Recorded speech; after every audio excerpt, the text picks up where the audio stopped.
There is a horse trough in the middle of Karrash.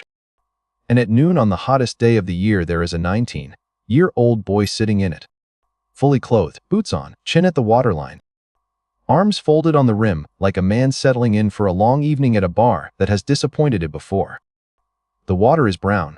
There is a horse standing over him, and the horse would like a drink. And the horse is being extremely polite about it in a way that horses manage better than people. Karrash has opinions about this. Karrash has opinions about everything, because Karrash is 400 people, one road, and no entertainment.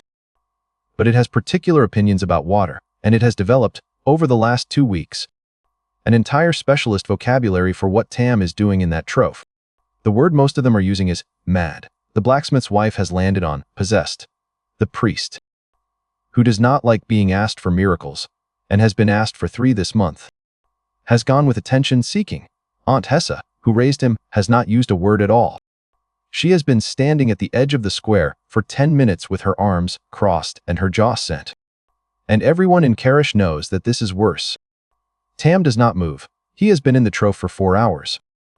He is going to be in the trough for 3 more. And in the corner of his vision, where nobody else can see it, a small line of pale text is counting. Let me back up. Because none of this makes sense yet. And it is going to make a great deal of sense in about 6 minutes. And then it is going to stop being funny somewhere around the salt flats. Karrash sits in the deep desert on the eastern edge of the empire, which is a polite way of saying it sits in the part of the map the cartographers filled with drawing of a lizard, because there was nothing else to put there. Nothing grows. Nothing passes through except caravans that would rather not stop and stop anyway, because the alternative is 4 more days without a well. And it has no water. That is not an exaggeration for effect. Karrash has no spring, no river, no ring worth the name. What Karrash has is a cistern under the temple that fills in the wet season. In the years there is a wet season. And a water cart that comes east from Tesset every 11 days. Water in Karrash is measured in cups, not barrels, not buckets, cups. There is a woman whose entire job is to sit beside the cistern with a ledger and a tin measure down who has had how much. And that woman is Aunt Hesse, and she has never once given anyone more than their share, including the boy she raised. Especially the boy she raised. His parents carried water for a living. That is what a water carrier is in a town like this. You walk to the cistern, you queue, you take the household's cups, and you walk them home without spilling. And if you spill, you have lost something that cannot be replaced until the 11th day. His mother did it. His father did it. They both died of the ordinary things people die of out here, which is to say the heat and the years and one bad winter. And the town gave Tam a shrug and a small brass measure and expected him to take the job. He took the job. He was 9. For 10 years, Tam carried water. That is the whole of his life before this. He is not a chosen one. He does not have a mysterious birthmark, and no one in his bloodline was secretly an emperor. He is a thin son, cooked, stubborn boy with rope scars across both palms and a reputation for being the most literal-minded person in a town, where that is not a compliment. Ask him to fetch 6 cups and he brings 6 cups. Ask him whether he is happy, and he will think about it for an uncomfortably long time, and then give you honest answer, which is why people have mostly stopped asking. That is the man. Remember him, because he is about to do the stupidest sequence of you will see all year, and I want you to understand that he is doing them on purpose, and that he is right. It starts 18 days ago at the cistern, in the ordinary way. Tam is at the front of the queue, household measure. Hesse fills it. He drinks. You drink your own share standing there. That is the custom. So nobody can claim later that you carried more than you were owed. And is warm and tastes faintly of the tin and of stone. And it is the best thing in the world. Because it is the middle of the afternoon, and he has been out since dawn. And then something happens that has never happened to anyone in Karrash. A line of pale letters itself across the air in front of him. Plus 0.1 strength. Tam looks at it. The queue behind him does not look at it, because there is nothing to look at, but Tam does not know that yet. So he stands there, for a good 3 seconds waiting for someone to say something about it. Nobody says anything about it. Hesse tells him to move along. There are 11 people behind it. He moves along. His conclusion, and I want to be fair to him here, this is a completely reasonable conclusion, is heatstroke. He is 19. He has been walking on baked stone since sunrise, and he has just seen glowing words in the air. Heatstroke is not the strange explanation. Heatstroke is the sensible explanation. He goes and sits in the shade behind the temple and waits to feel worse. He does not feel worse. If anything, slightly better. So the next morning, he does the thing that will define the rest of his life, and it does not look like a decision at all. He tests it. He drinks his morning cup, plus 0.1 agility. He sits very still. Then he drinks the household's cup, which is not his, which is theft, and which he will be paying back for 2 weeks, plus 0.1 strength. Then, because he has now committed a crime and there is no sense being economical about it, he goes to the cart when it comes in and buys, with a full month of carrying wages, an entire skin of water, and he takes it out past the last house and sits down on a rock and drinks the whole thing. All of it, in one go in the sun. Here is what a whole skin of water in one go gets you. A headache like a dropped brick, a very bad 20 minutes behind that same rock, and this, plus 0.8 total. 8/10 from an entire month's wages. Tam, sitting on a rock in the desert with an empty chain head, works out the exchange rate and does not like it. But he has also just learned the thing that matters, which is that it is real, and it is repeatable, and it responds to how much. So he does what any sensible person does with a rule they have just discovered. He tries to break it. Over the next 3 days he drinks until he is sick, twice. He drinks past thirst and into a kind of sloshing misery that makes him walk like a barrel on legs. He works out that the returns fall off a cliff. The first cup gives him a tenth, the fourth gives him almost nothing, the seventh gives him nothing at all and a stomach ache. And on the third day, when he tries again anyway, because he is who he is, the letters get short with an internal water already counted. Stop that. Tam sits down hard. He would like the record to show that he did not immediately understand what that meant. He is not a clever boy. He is a persistent one, and there is a difference, and the difference is going to walk him 800 miles. What he does understand is that the word said internal, which implies a category. It is 4 days later, at the cistern, that he finds out what the other category is. And he finds out by accident, in the most humiliating way available. Because he is carrying the household cup back across the square, and a dog comes out from under awning, and he does the thing you do, which is drop everything and save the cup. And in saving the cup, he tips the entire measure down the front of his shirt. Half a cup of water, gone a day's ration, soaked into cloth. He stands in the square with a square and waits to feel wretched. External contact, growth rate 0.5 times. And Tam whatever, his family, name was, Water, Carrier's orphan, 19 years old, stand in the duskware in the emptiest town in the empire with a wet shirt, and a dog looking guilty near his ankle. Understands something that nobody else in the world understands. Drinking it barely counts. Touching it is the whole game. He stands there long enough that Hesat to see whether he has been struck by something. He tells her he is fine. It is the first time in his life he lies to her, and he is bad at it, and she lets it go. And later that will matter. Then he goes and looks at the horse trough. It is worth describing the horse trough properly, because it has come to become the most important object in the province. It is stone, it is old, it sits on the north side of the square in the shade of the caravan posts. Tam estimates. And he is good at this. It is literally his profession, about 60 cups. 60 cups. He has been counting his life in single cups since he was 9 years old, and there has been a batsuf worth of water, sitting in the middle of town this entire time with a horse's face in it. He does not get it immediately. Give him that. He thinks about it for a full day, which for Tam is an agony of deliberation, and what he mostly thinks about is not whether it will work, but what people will say. Then he decides that he does not care what people will say. That is the whole character. That one decision made on a Tuesday, beside a trough. Everything else in this story is that same decision, made bigger with more water. He gets in at dawn before the square fills. Submersion. Growth rate 2 times. 2. Not a tenth, not a half. 2. He sits in the horse trough with his knees against his chest, and the sun coming up over the caravan post, and he watches numbers climb in the air at a rate he has never seen. Faster than drinking, faster than the wet shirt, faster than anything he has managed in 18 days of experiments. And it costs nothing, and it takes nothing from anyone. Because the horses do not care and the water is not for people anyway. By noon there are 11 people watching him. By the second day the priest has been consulted. By the fourth day it is a town matter, and there is a small meeting, and Aunt Hessa does not attend it.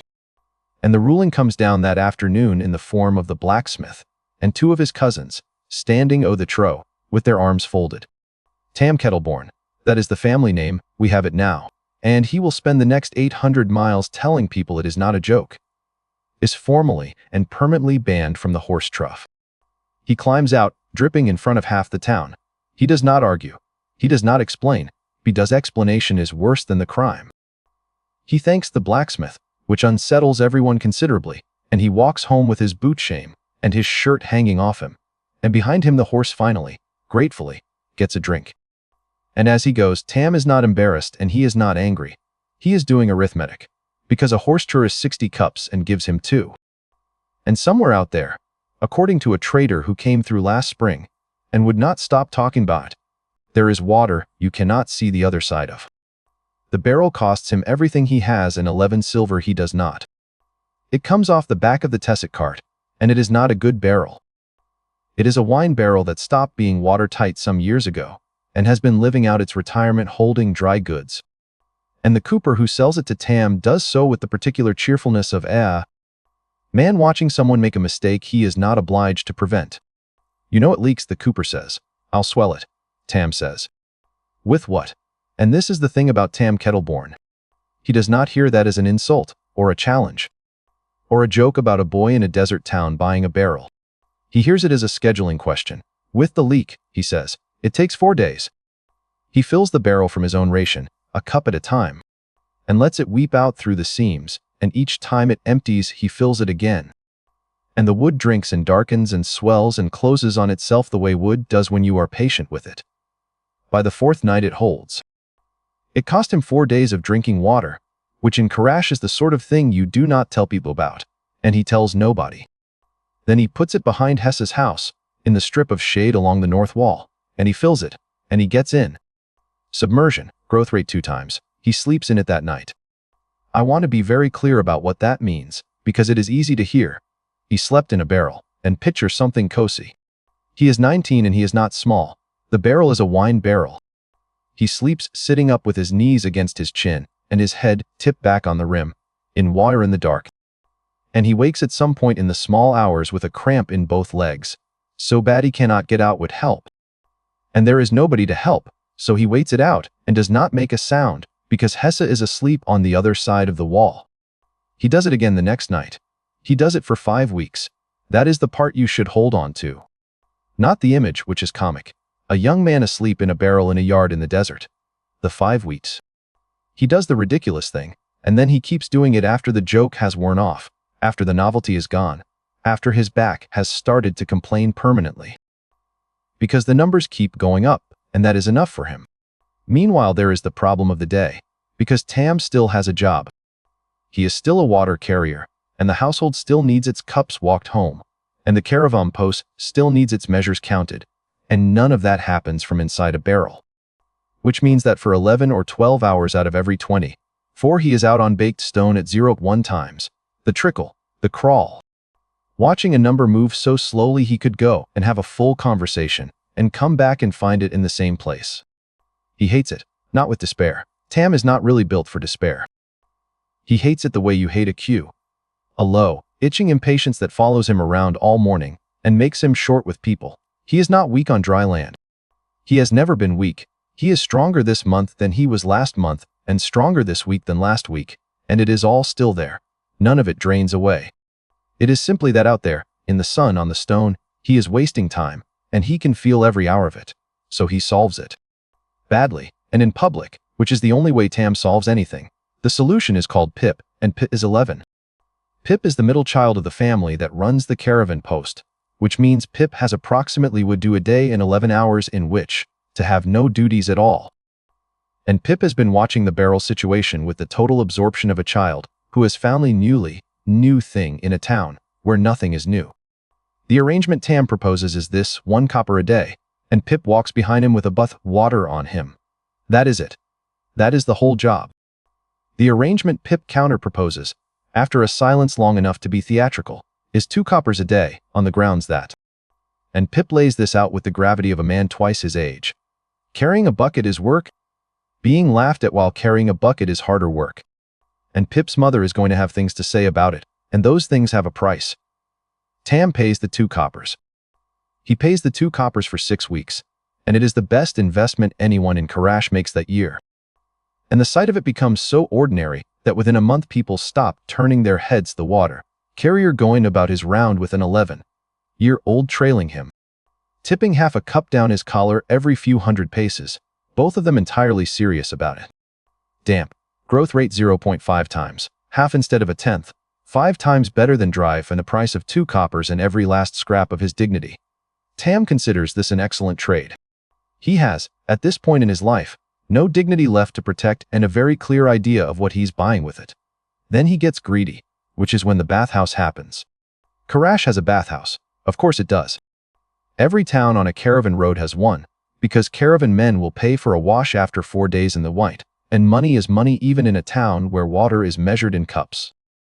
It is one room, one tiled tank the size of a large table, and a boiler, and it is run by a widower named Oscar, who charges 8 coppers, and has never once been accused of changing the water often enough. 8 coppers is 4 days of pip. Tam does the arithmetic on the wall of the bathhouse in chalk, which Oscar objects to, and works out that the tank is worth 2 times. Same as the barrel. But it is bigger and hotter, and he can lie down in it, and lying down in it means he can be in it while asleep without waking up unable to move. He cannot afford 8 coppers a day. He cannot afford 8 coppers a week. So he offers Oscar a deal, and the deal is the single cleverest thing Tam Kettleborne does in the first 200 miles of this story. He offers to clean the bathhouse. Scrub the tiles, haul the ash, scur the tank, work the boiler, every day, for free. Oscar, who is 61 and whose back went out in the spring, says yes before Tam finishes the sentence. The condition, and Tam delivers this as though it is a small thing, an afterthought, barely worth mentioning, is that he may remain in the water while he does it. Oscar says he does not care if the boy lives in it.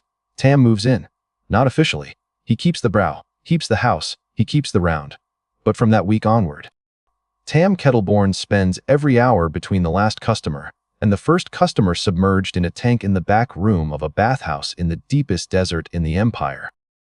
Scrubbing grout at 2 in the morning with his shoulders under the waterline, and the numbers go up and up. And here is the joke that the whole first act has been walking toward. Nobody notices. Not the body can see those, but nobody notices him. Because what is happening to Tam is happening slowly, in a small town, to a boy everyone has since he was 9, and there is no moment where he tears his shirt off and announces himself. There is just a water carrier who used to need 2 trips and now needs 1, who stopped putting the saps down to rest halfway, who does the round in 3 hours instead of 5, and then goes back to the bathhouse. The cart leg incident is the closest it comes to being visible. It is nothing. A trader's cart shifts on the bad camber outside the post, a wheel drops off the edge of the stone apron, and a man named Denith, who has been unloading it, ends up underneath with the axle across his shin. 6 men get to him at once. They are arguing about levers. Tam lifts the corner of the cart. Not dramatically. He does not roar. He gets his hands under the boards, the way you would lift the end of a table, and he lifts, and Et's cousins pull him clear, and Tam sets the cart down and asks if anyone needs anything else. And the 6 men say no thank you, and go and look after Deneth. That is it. That is the whole reaction.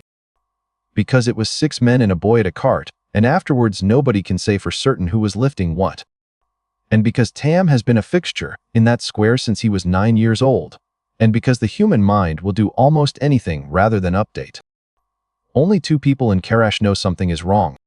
The first is Pip, who has been pouring water on Tam for 6 weeks and has developed opinions about it, and who says, one afternoon, with Nomble, "You're getting bigger. I'm 19.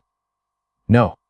Pip says, in the flat way of a child who has not yet learned that some observations are impolite, "You're getting bigger because of the water." And Tam looks at him for a long moment and says, 2 coppers. And Pip understands the transaction perfectly and never mentions it again. The second is Aunt Hesse. Hesse does not ask. That is important. Hesse has run the cistern ledger for 22 years, and she has watched this boy since he was a small angry thing at his mother's funeral. And she knows exactly how much water leaves that cistern, and exactly how many hours he is spending, exactly what shape he was in last spring, and what shape he is in now. What Hesse does is pray about him, Ludley, in the evenings, with the door open. She prays for the soul of a young man who has become peculiar about water, And she prays for the town's patience. And she prays. And this is the one that gets him. This is the one he will think about at the bottom of a well, and in the middle of the white and standing on dune 800 miles east. She prays that whatever he is looking for, he finds it before it takes him somewhere she cannot follow. Tam lies in the barrel in the yard on the other side of the wall and listens to every word of it, does not answer. Now, the trader. He comes in with the autumn caravan, an ordinary man on an ordinary run, and he is drunk in the post the way men are drunk after the white, which is to say relieved rather than merry. And he is talking about the coast, because that is where he grew up, and because after 4 days of salt flats every man wants to talk about the wettest place he has ever been. Tam is in the corner because Tam is always in the corner these days, being quiet, being enormous 19. And the trader says the word, see. Tam has heard the word. He has heard it the way you have heard the word, avalanche. A real thing that happens elsewhere, to other people, in a shape you cannot quite assemble. So he asks and the whole room settles in, because there is nothing a caravan post enjoys more than Karrash boy asking a stupid question. How big is it? The trader laughs. Then he sees that Tam is serious, and he stops laughing, because there is something in the way this big, quiet young man is looking at him that does not want to joke. He thinks about it properly. He is trying to be accurate. That is the thing Tam will remember. You stand on the sand, the trader says, and it goes out flat, and it keeps going, and does stop. There is no far side. You can look at it your whole life, and you will never see the end of it. Somebody asks how deep. The trader shrugs. Deeper than anything's ever been down to find out. The room moves on. Somebody starts a song. Oscar wants his tank scrubbed.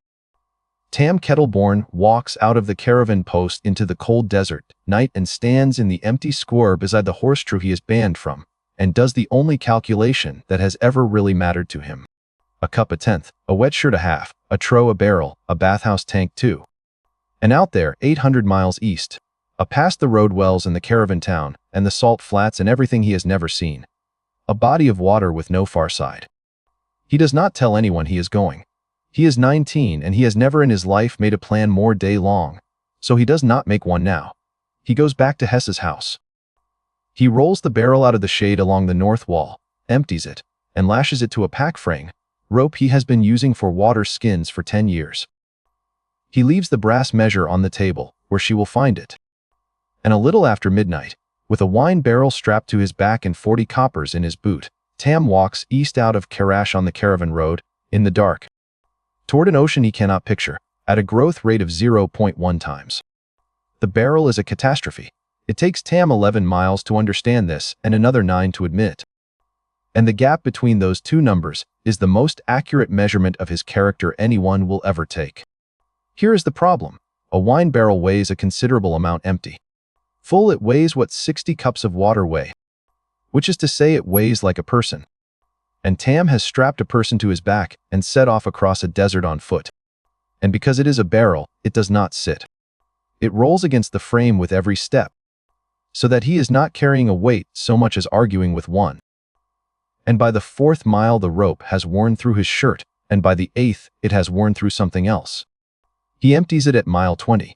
He does it at dusk, at the side of the road, and he does it slowly, tipping it out onto sand that takes the water instantly, and completely, as if it had never been. 60 cups, 4 days of his own ration to swell the staves, 6 weeks of sleeping sitting up. He watches the last of it go dark into the ground, and then he stands there for a while. Then he lashes the empty barrel back onto the frame and keeps walking, because he is going to need something to sit in when he finds the next water, and because throwing it away would be admitting he was wrong to bring it. And Tam Kettleborne would rather carry an empty barrel across a desert than do that. He carries the empty barrel for 400 miles. Now, the road east out of Karrash is not a road in the way you are picturing. It is a line of intention across gravel, marked every so often by a cairn, and it exists because of the wells. That is the whole architecture of travel out here. There is no water between the wells, and therefore there is no road between the wells. There is only the distance you must cross to get from one to the next before your skins are empty.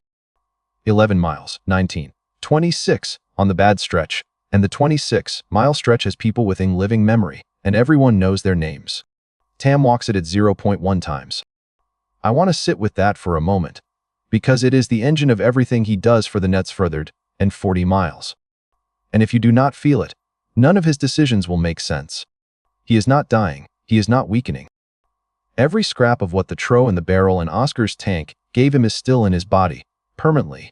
It always will be. He is the strongest 19-year-old in the Eastern Empire, and he's in absolutely no danger of stopping being that. He is simply hour after hour, day after day, earning almost nothing. The number in the corner of his vision moves like a shadow on a sundial. You cannot watch it happen. You can look away and look back and find it has crept. On a good day of 9 hours, walking on dry gravel, Tam gains less than he used to gain from 10 minutes in a horse trough.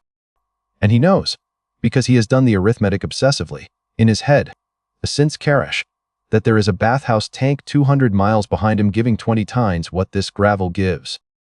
And a river he has never seen somewhere ahead giving heaven knows what, and that every hour he's in this road is an hour of the slowest growth available to a living man. He is not frightened. He is not suffering. He is impatient, in a way that would be funny if it were not to walk him into a hole in the ground. The first road well is at 6 Mile, which is 11 miles out, because whoever named the wells came from a different starting point and nobody has ever corrected it. It is a stone ring in the middle of nothing with a windlass over it, and a rope, and a leather bucket. And there is a man sitting beside it in the shade of a hide awning, with a tin cup on a string, and a very relaxed expression. His name is Karrash. He has 4 men. They are all sitting down. 2 coppers a cup, Karrash says. Wells are free. Wells are free. Karrash agrees pleasantly. Rope's mine. Bucket's mine.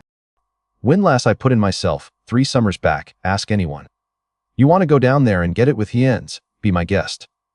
And here you should understand that this is not banditry. Not technically, and not any way a magistrate 300 miles west would ever be persuaded to care about. Karrash has not blocked the well. He has simply arrived at a hole in the ground that everyone needs, and brought the only equipment that makes it useful, and sat down beside it. He is not a monster. He is a man who noticed something first. Tam pays 2 coppers. He drinks the cup, plus 0.1. Then he asks, and he asks it perfectly seriously, in the same tone he used on the Cooper. Because it is a scheduling question and not a joke. How much to sit in it? There is a pause. In the well, Karrash says. In the well. One of the men laughs. Karrash does not, quite. He looks at this enormous quiet young man with a wine barrel rope to his back and 40 coppers in his boot, and he does the thing that saves Tam's life at 6 Mile. Which is that he decides the boy is simple. That misreading is the only reason the next 10 minutes happen the way they do, and Tam will use it deliberately, in 6 different towns, over the next 400 miles. Being underestimated is free, and he has already given up his dignity once for 2 coppers a day. He knows exactly what it is worth. 10 coppers, Karrash says, and you don't fool it. Tam pays 10 coppers, which is a quarter everything he owns. They lower him on the rope. The well at 6 Mile is 30 feet deep, and the water at the bottom is 4 feet of cold black. And Tam Kettleborne goes into it up to his chest in the dark with the circle of sky a coin above him. Cistern water volume, growth rate 5 times. 5. He has never seen 5. The barrel was 2. 5 is the number he has been dreaming about since a trader used the words. No far side. And is here 11 miles east of home. At the bottom of a hole he paid 10 coppers to be lowered into. He stays down there for 2 hours, and it is while he is down there, chest deep in cold water in the dark, doing nothing but breathing, and watching a number climb faster than it has ever climbed, that the men at the top of the well work out that a person who will pay 10 coppers to sit in water has more coppers, and probably other things, and is currently 30 feet underground on the end of a rope they are holding. The rope comes down, all of it in a heap, splashing into the dark around him, then a face at the coin of sky. Karrash's voice, quite friendly, echoing down the shaft, explaining the new arrangement, that Tan's pack is being looked after, that the barrel will fetch something in Tessit, that if he shouts up a location for the rest of his money, they will consider the rope. Tam listens to the whole speech. Then he puts his hands in his back against opposite walls of the shout, and he climbs out, 30 feet, in wet clothes, on stone that is slick for the first 10 feet and merely rough for the rest. It takes him 4 minutes, and it hurts a great deal, and at no point does it occur to him that might not be possible. Because he has been carrying water for 10 years and lifting carts off men for 3 months, and he has never once been told what a person his size ought not to be able to do. The first thing Karrash's men see is a hand on the rim. What happens next takes 11 seconds, and I am not going to make it into a battle, because it was not one. Tam is at 5 times, soaking wet, and he has just climbed 30 feet of well shaft, which means every part at him is already loaded. Karrash's men are 4 ordinary road thieves who have never in their lives fought someone who'd not care about being hit. He puts the first one into the windlass frame hard enough to break it. The second one gets a hand on a knife, and Tam takes the knife off him the way you take a spoon off a toddler, without particular violence and without any hurry, and then he puts that man down too. The third and fourth run, genuinely run over the gravel east, and one of them does not stop until Tessit and tells a version of this story there that arrives before Tam does. And Karrash. Karrash stands very still beside his own well with his tin cup on its string and watches a 19-year-old walk out of a hole in the ground and take the province apart in front of him. And he says into the silence, "What are you?" And Tam, dripping bleeding from both palms, with his pack in one hand and a broken windlass behind him, considers the question honestly. Because he considers every question honestly and finds that he does not have an answer. So he says thirsty, he gets his pack, he gets the barrel. He does not take Karrash's money, and he does not take the well, and he does not break the rest of the windlass. And that last decision is going to look like mercy in the retelling, and is actually just Tam being incapable of seeing the point. He looks at the well for a long moment before he goes. 5. The best water he has ever stood in. Then he walks east, because there is bigger. Behind him, Karrash sits down slowly beside his broken windlass and begins, without quite meaning, to tell people about it. That is where the rumor starts. Not with a hero. With a robbery that went wrong at 6 Mile, and a boy who came up out of a well. By Tessit it will have grown a second head. By the river it will be unrecognizable. And by the time it reaches the coast, 800 miles east, it will be waiting for him on the dock. A story about a man who cannot be drowned. Told by people who have never met anyone who has met him. None of which Tam knows. Tam is 19, and wet, and walking east with an empty barrel on his back. And the only thing on his mind is that the number has already dropped back to 0.1 times, and will stay there for 19 miles. Boro's caravan picks him up at the 19-mile cairn. And Boro hires him inside of a minute, which is a record even for Boro. The caravan is 14 carts, 60-odd people, and a water train. 4 carts that carry nothing but barrels. Because a caravan crossing the eastern desert is essentially a device for moving drinking water from one well to the next with some cargo strapped to it. Boro is 44, built like a fence post, and has been running this road since he was younger than Tam. He has the caravan master's talent, which is not courage or navigation, but the ability to look at a stranger for 4 seconds and price him. He looks at Tam for 4 seconds. He sees a very large 19-year-old with rope scars on both palms and an empty wine barrel roped to his back. You a fool or a drinker? Nither ba. Then why the barrel? Because I'll need it later. Boro considers this answer, which is honest, useless, and delivered without a flicker of embarrassment, and offers him a place on the water train at a copper a day, and his rations. Tam asks whether he can sleep under the water cart. Boro says he can sleep wherever he likes as long as he is upright at dawn.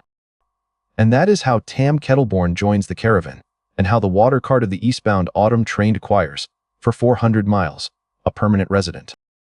The comedy of the next 3 weeks is that Tam is the best worker in the train, and nobody can stand him. He is the best worker because he is at 0.1 times and desperate to be near anything wet. So he volunteers for every task that involves a bucket. Watering the mules, Tam. Checking the barrels for seep, Tam. Hauling from the well at every stop while everyone else is unhitching. Tam immediately, before anyone has finished asking. He does other men's shifts for free. He does them cheerfully. He is, from the outside, an unbearable young man who is trying much too hard. The reason nobody can stand him is that he is also, visibly, hoarding. He sleeps under the water cart in the drip line. He fills his skin at every stop even when full. Twice in the first week he is caught with his hands and forearms in an open barrel, in the dark, doing nothing. And there is a serious conversation with Boro about whether the new boy is fulling the drinking supply. And Tam has to stand there and explain that he was not. He was only touching it, and hear how that sounds out loud in front of 11 adults. Boro believes him. Boro cannot say why. The wet rag thing starts around day 9, and it is the single most useful discovery Tam makes in the first half of this journey. It comes out of pure frustration. He is walking, it is hot, he is at a 10th, and he has half a cup of water he is allowed to drink.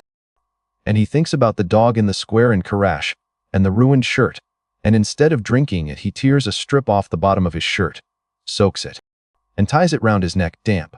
Growth rate 0.5 times. 5 times better than dry. From half a cup, and the half cup is not even gone. It is on him, evaporating slowly, doing the job for 2 hours instead of 30 seconds. By day 12 Tam is walking across the eastern desert wearing 4 wet rags. Neck, both wrists, and one over his head under his hat, refreshing them at every stop, and he looks completely insane. He also, and this is the part that starts to be noticed, does not tire, not recovers quickly, does not tire. He walks 9 hours in the heat and arrives at the evening camp and immediately starts hauling water for mules while men 15 years older than him sit down on the ground and stare at nothing. And when someone finally asks him, on day 14 exhausted and irritable, how in the world he is still standing, Tam tells the truth, because he always tells the truth, and the truth is, the rags. 8 men try the rags. The rags do nothing for them, obviously, beyond being pleasant. But the caravan is bored and the desert is long, and by the time the train reaches Tessit half the water train is walking around with wet clothes tied to their wrists, like a cult. And this is genuinely how the eastbound autumn caravan of that year becomes known on the road as the Boys, a name that outlives everyone involved. Nobody connects it to anything. Why would they? Except physician Ilse Vey, who connects it to something on day 16. Ilse is 38 and she travels with the caravan the way a barnacle travels with a ship. She is not employed by Boro. She pays her passage. She gets off where she likes and picks up the next train 3 weeks later. She is a physician in the old sense, which means she is mostly a bone setter and a fever watcher and a woman who will tell you Yod has the flux, and there is nothing to be done. And she keeps records the way other people keep faith. Everything goes in the book. Weather, water, illnesses, births, prices, how long the crossing took, who died and of what. 22 years of books. And on day 16, Ilse Vey writes down a line about the new boy on the water cart. Because the new boy on the water cart has cut his hand badly on a barrel hoop, and she stitched it. And 4 days later she took the stitches out of a wound that had no business being closed. She does not conclude anything. That is what makes her dangerous. She does not think he is magic or he is blessed or any of the things the monks at Amat will decide 200 miles later. She writes Kettleborne, T, 19 years old. Laceration left palm 4 inches deep, closed at 4 days. Query unusually rapid. Note use wet almost constantly. Note nothing. Note nothing.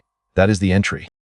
She has written down that there is nothing to write down, which is how a certain kind of mind intends to come back to. She comes back to it.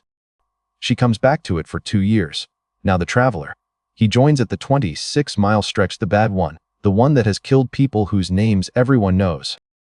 He is a pilgrim going east to a shrine that Tam has never heard of. He is 50, and he is already sick when he attaches himself to the train, and he hides it well for a day and a half. On the second night he is burning up. Ilse gets to him and does what can be done, which is not much shea rest and water.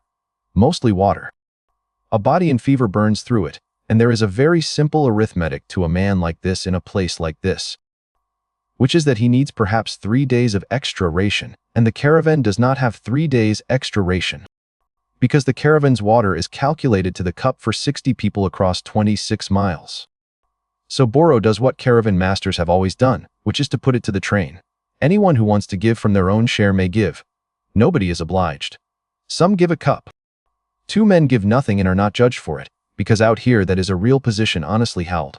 Tam gives his entire ration for 2 days. Not the surplus. Not the spare. His whole allocation, both days, handed to Ilse Vey in the light of a hanging lamp. And then he lies down under the water cart with a dry rag round his neck. And here is where this story earns something. Because for 2 days, Tam Kettleborne walks 26 miles across the deadliest stretch of the eastern road with no water on his skin, and none in his mouth beyond what a man needs not to die. And for 2 days the number in the corner of his vision does not move at all. Not slowly. Not at all. He has never seen it stop before. Even the gravel gave him a 10th. And it turns out that the thing Tam finds hardest in the entire 800 miles is not the salt flats, not the well at 6 Mile, and not the thing in the river. It is 48 hours of standing still while a stranger drinks his growth. He does not take it back. He does not sulk. He carries the man's pack on the second day. But he is 19, and he wants it, and I am not going to pretend for him that he does not. The pilgrim lives.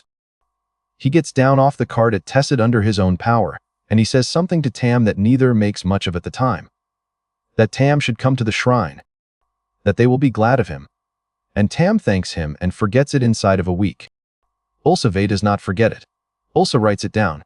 What she writes is the second entry in a file that will eventually run to 60 pages. Kettleborne gave 2 days' ration. Was told the cost.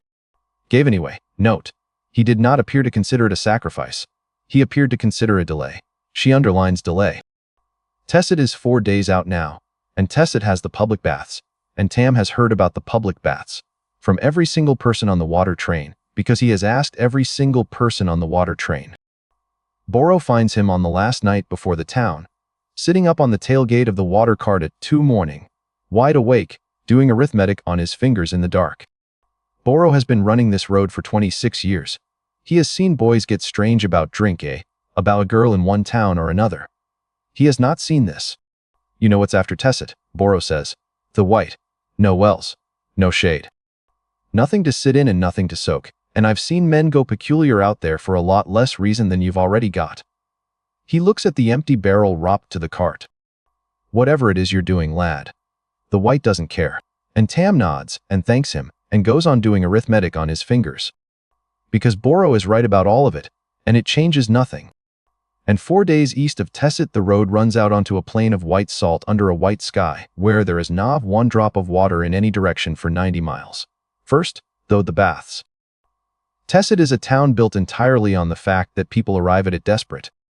It sits at the western lip of the White, which means it is the last place with a well for 90 miles going east, and the first place with a well for 90 miles coming west. And every single thing in Tessit is priced accordingly. Rooms are dear. Food is dear. And the public baths, 3 stone tanks under a barrel roof, fed by a spring that has never once failed in 200 years, are the most profitable square of ground in the Eastern Empire. Tam sees them and has to sit down. That is not a figure of speech. He comes through the door of the bathhouse behind Boro, and he stops. And then he lowers himself onto the bench inside the entrance and puts his hands on his knees and looks. 3 tanks, each one the size of a room. The nearest is chest, deep and 20 feet across, and there are 11 men in it, and it does not look crowded. Tam has spent 19 years in a town where the total supply of water was a cistern the size of a cart. He has, in the last 4 months, formed an entire secret philosophy around a horse trough and a wine barrel. And he is looking at more standing water in one building than has existed in Karrash in his lifetime. 6 coppers an hour, says the attendant. Tam pays for 1 hour. He stays 3 days. Let me explain how a person stays 3 days in a public bathhouse, because it is not simply a matter of not leaving. He pays for the first hour honestly. Then, when the hour is up, he pays for another. And by the end of the 4th hour, the attendant has stopped bothering to come and tell him, and has started simply putting a mark on a slate. Volume, growth rate 5 times 5. The same as the well at 6 Mile. But at 6 Mile he had 30 feet of shaft above him, and 4 men waiting to rob him. And here he has a warm tiled tank and a slate, and a boy who will bring him bread. He does not sleep on the first night. He floats, and watches the number climb, and does arithmetic. By dawn he has calculated that 1 day in this tank is worth roughly 11 days in Oscar's tank in Karrash, and that he has spent 5 weeks sleeping folded in a barrel to get a quarter of what he is getting here, by lying still. On the second morning Boro comes to find him and finds him exactly where he was, and asks whether he has swept. And Tam says he does not really need to any more, which is the first genuinely alarming thing, has heard him say. By the second afternoon the other bathers have begun to leave when he arrives. Not out of fear. Out of the particular discomfort of sharing a small warm space with a large silent young man, who did since the previous day, and shows no intention of getting out. By the 3rd morning the attendant has fetched the owner, and the owner has fetched 3 of his cousins. And there is a conversation at the edge of the tank that goes on for some time and ends with Tam saying, quite reasonably, that he has paid for every hour and produced a slate to prove it. Which is true. He has. It is 31 hours of bathing, and it has cost him 186 coppers, It is every single thing he owns. The owner explains that the price has changed. Tam asks to what. The owner tells him. And Tam Kettleborne, who has never in his life won an argument by talking, gets out of the tank, dresses, thanks them, and walks out. And it takes 4 men standing very close to him the whole way to make it happen, and everyone room, including Tam, is aware that the 4 men are decorative. That is the moment the comedy of this story starts to run out. Not because of the fight that does not happen. Because of what Tam says on the way through the door, over his shoulder, to a man who has just charged him 186 coppers for the privilege of sitting in water. He says, "You should charge less." The owner asks him why, in the tone of a man being told his business. And Tam says, "Because there are people out there who need it more than me and can't pay you." And keeps walking, and does not look back, and is not making a point. He has simply been in a tank for 3 days with nothing to do but think, and that is what he came out with. Ulsave is standing across the street, and hears the entire exchange. She writes it down now. The map seller. Tessit has won, because Tessit is where you buy the things you should have bought in the last town. He is old and bored, and he has a stall of oiled hides with the eastern routes marked on them, and Tam has 4 coppers left in the world, and spends 2 of them on a look. He has never seen a map. That is worth saying plainly. He has been walking east for a month toward a body of water described to him by a drunk trader. Until this moment, his entire understanding of the journey has been east. The map seller unrolls it and Tam leans over it, and the old man watches, because he enjoys this bit, and points things out with a stick. Here is Tessit. Here is the white, and the white is enormous on the hide, a great blank tongue of nothing, and the old man taps it and says 4 days if you are lucky. And then, east of the white blue. Not one blue. Lines of it, threads of it, a whole scattered mess of the stuff. Tam puts his finger on one and asks what it is, and the old man says that is the Sul, that is a river, and Tam asks what the others are, and the old man says, with the terrible carelessness of a man who has always lived near water, that they are also rivers. There's more than one, Tam says. There's dozens, lad. Tam stands over the map for a long time. Then he asks the question that the map seller will tell people about for the rest of his life. Because he has been selling maps in Tessit for 30 years and nobody has ever asked him this. Which one is the biggest? And the old man laughs and moves the stick east, past the rivers, past the marked towns, all the way to the edge of the hide, where the mapmaker has run out of land and simply painted the last 2 inches solid. That's not a river, he says. That's where they all go. Tam looks at the 2 inches of flat blue at the edge of the world. Then he says, how long? The old man does the sum the way traders do it. Tessit to the white to Amat to the terraces to the Sul to the gorge to Mir to the coast, and comes up with a number somewhere around 5 months on foot, and gives it as a warning. Tam takes it as a schedule. He buys the map with his last 2 coppers. He now owns a wine barrel, a pack frame, 4 wet rags, and a map, and he has no money at all, and the caravan is leaving in the morning. And this is where Tam has to make the first real choice of his life. Boro finds him that evening, sitting on the ground outside the bathhouse he has been thrown out of, with the map on his knees. Because here is the situation, and Tam has been sitting with it for 2 hours. He could stay in Tessit.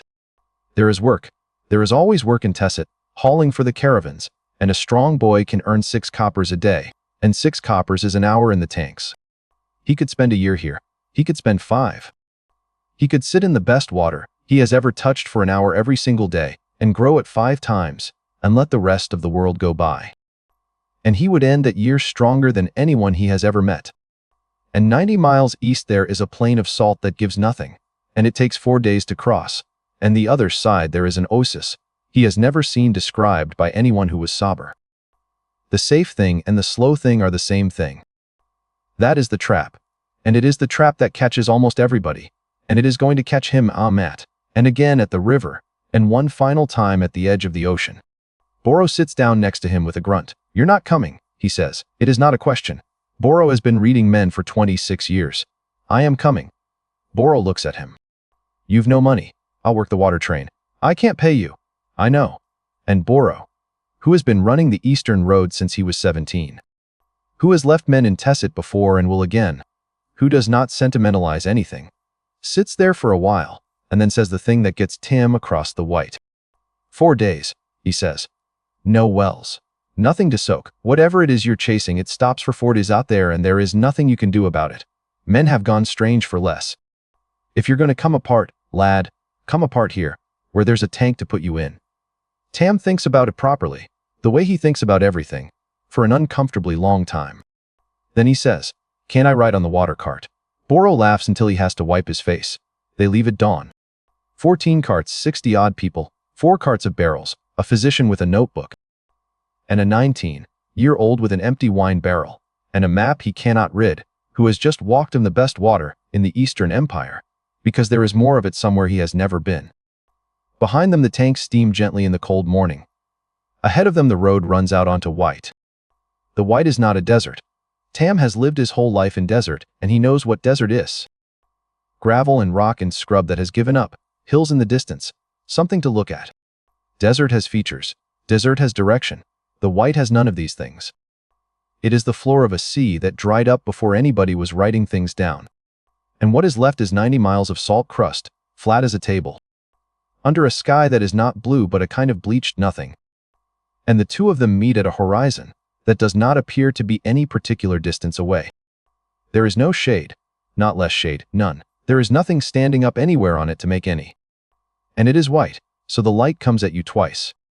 Down from the sky and back up off the ground.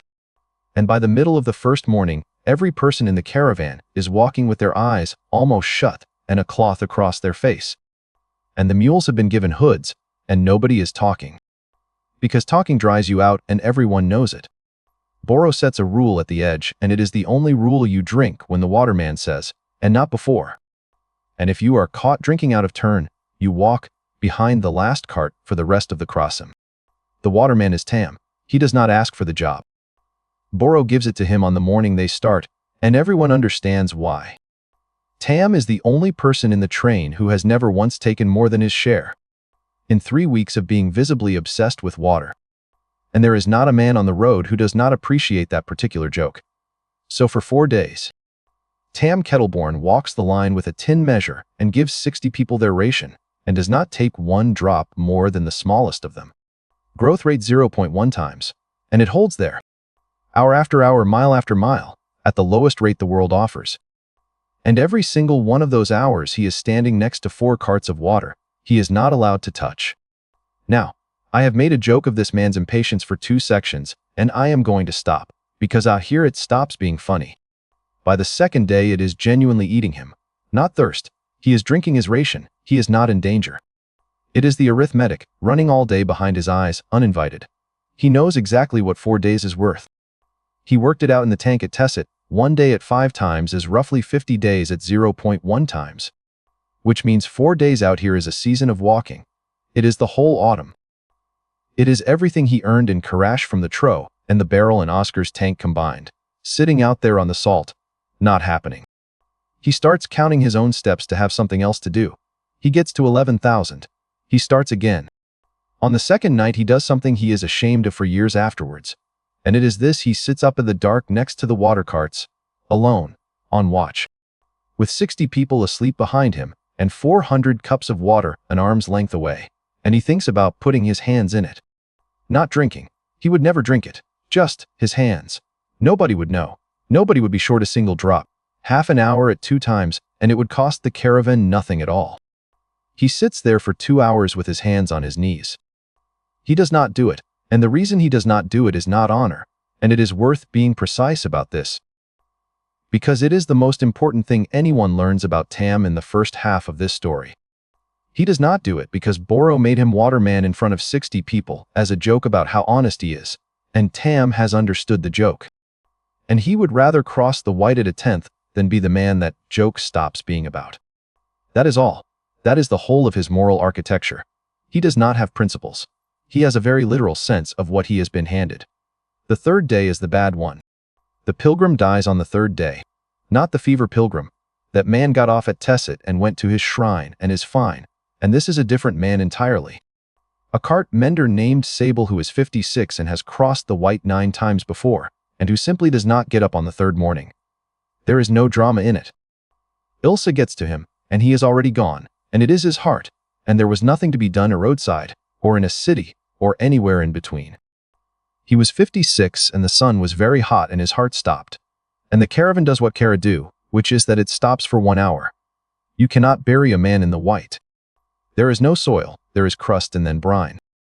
So they lay him on the salt with his hands folded, and they put a cart cover over him, and weight it at corners with tools. And Boro says the 4 sentences that caravan masters say, and everyone stands there, and then 'cause the water is calculated to the cup, and the water does not care. Tam has never seen this before. In Karrash people were buried. There was a ground and a hole, and a priest, and afterwards there was somewhere you could go. He looks back for a long time. You can see the cart cover for hours out there. That is the thing about a plane that flat. It does not let you stop looking at what you have left behind. It is still visible as a white speck on white when the sun goes down. That evening at the ration Sabel's widow, her name is Nesh, she is 51. She has been on this road with that man for 30 years. Comes to Tam with her measure and her husband's measure, because his ration is hers now by the custom of the train. And Tam fills her cup, and then he fills the second cup, and then he does something that is not in the custom at all, which is that he adds his own to it, and hands her all 3. Nesh looks at the 3 cups. Then she says, "You've been strange about water since the day you jov. Wov. Wah." And Tam Kettleborne, standing on a salt flat next to a cart. At the lowest growth rate available to a living man, 3 days into the worst stretch of his life, with the cover o' her husband, still visible behind them. Tells the truth to another person for the first time since Karrash. He says, "It makes me stronger, being in it, being near it. The more there is, the faster it works. I've had it since the spring and I don't know why and I've never told anyone because there isn't a way say it that doesn't sound like this." Nesh drinks one of the cups. Then she says, "Does it help?" And Tam says, "Not with this." She nods slowly. Then she hands him back his own cup, the third one, his ration, the one he tried to give away. And she says the line that Ilse Vey writes down that night and underlines twice. "Then you better go and get to the big water, hadn't you?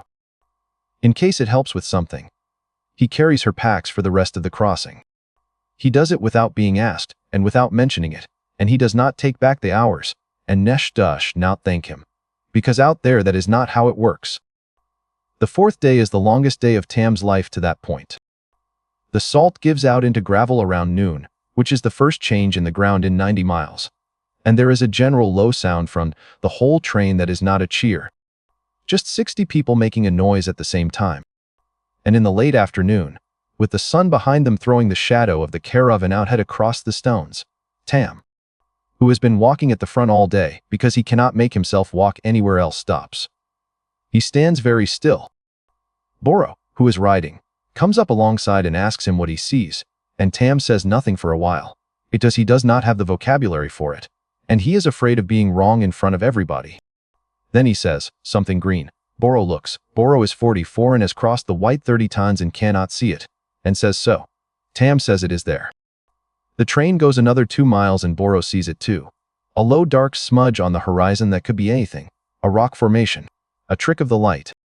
And that is not either of those things, and every man in the caravan who has done this crossnarts, quietly to walk faster.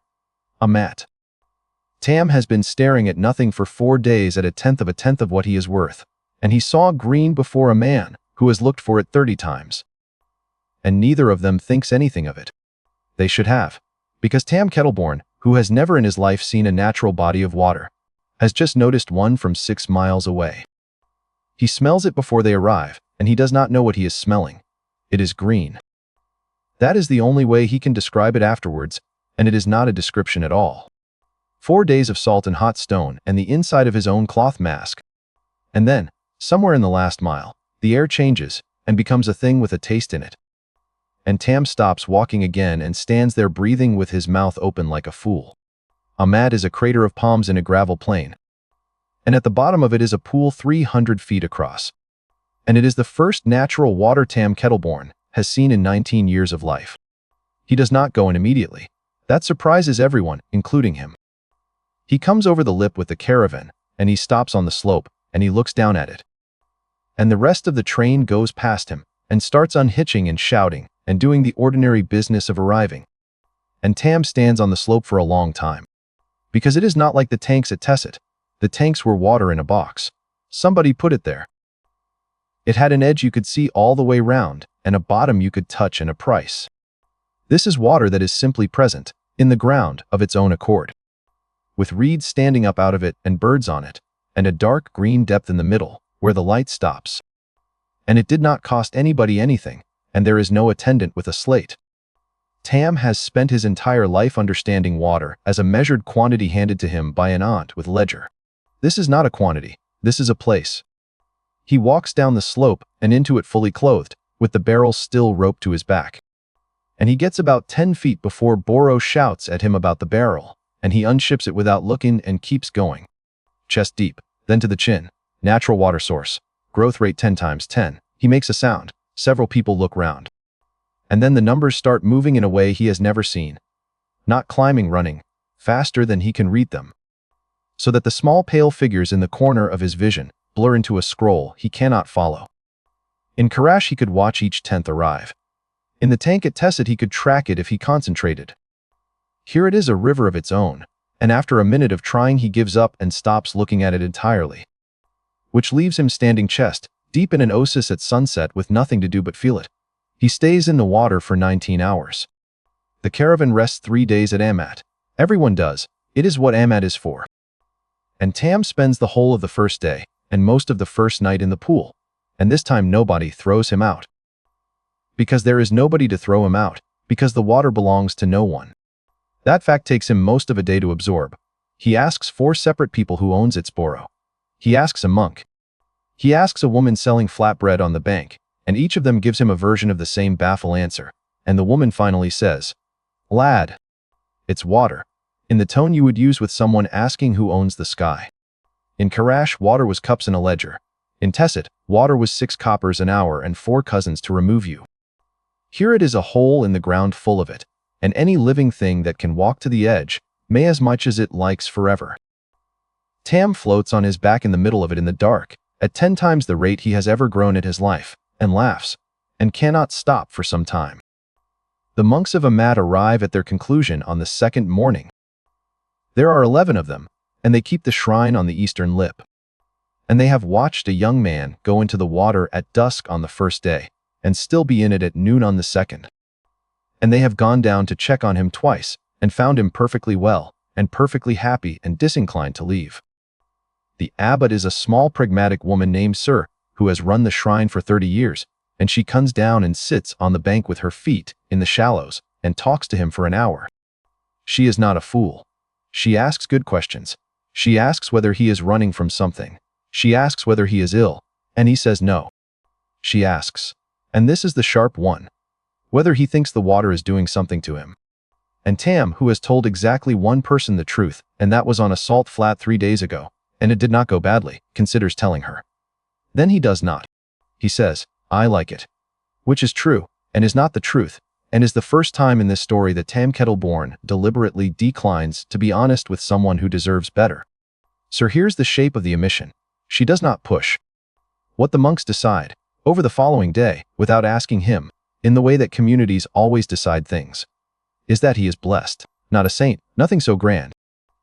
But there is a young man who crossed the white, and came into the water and did not come out, and the pool has been the center of that shrine for 300 years.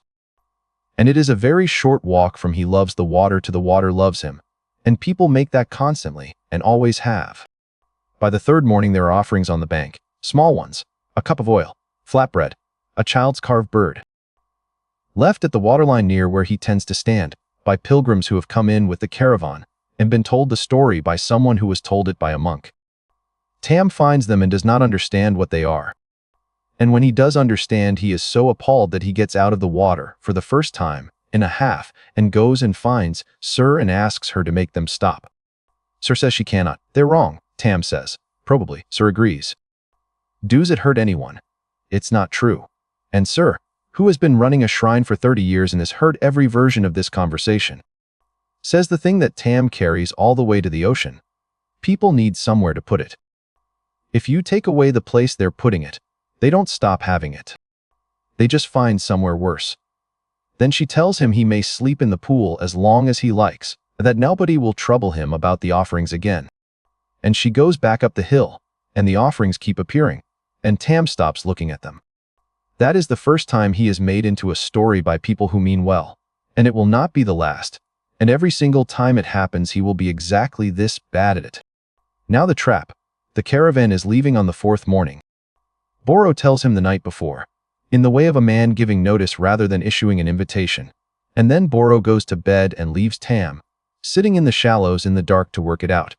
And here is the arithmetic. A mat is 10, not 5, not 2.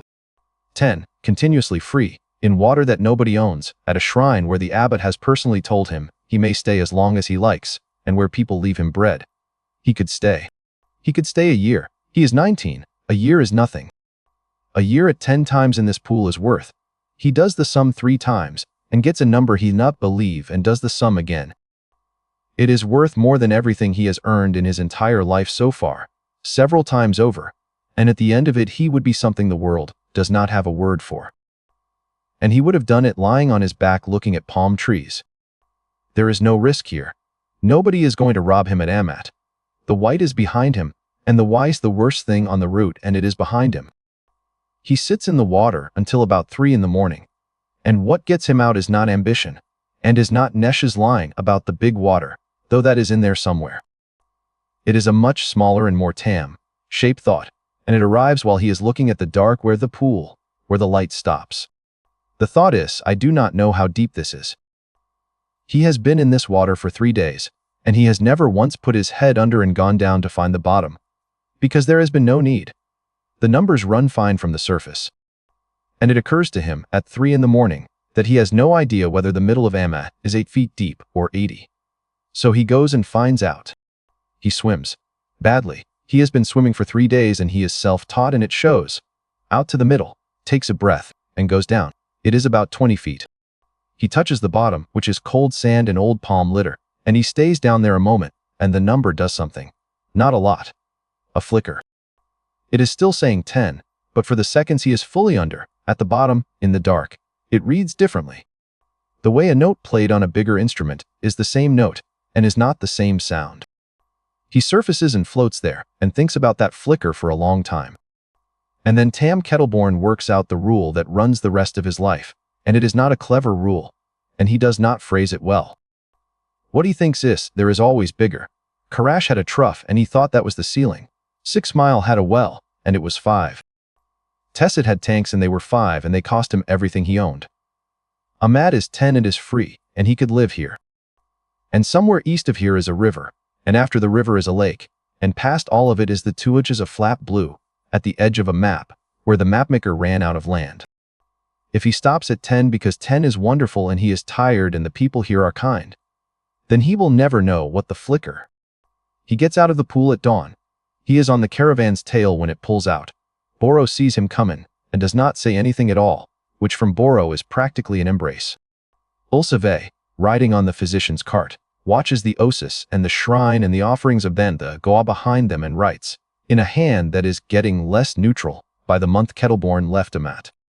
Growth conditions there appeared ideal by every measure he has previously optimist for.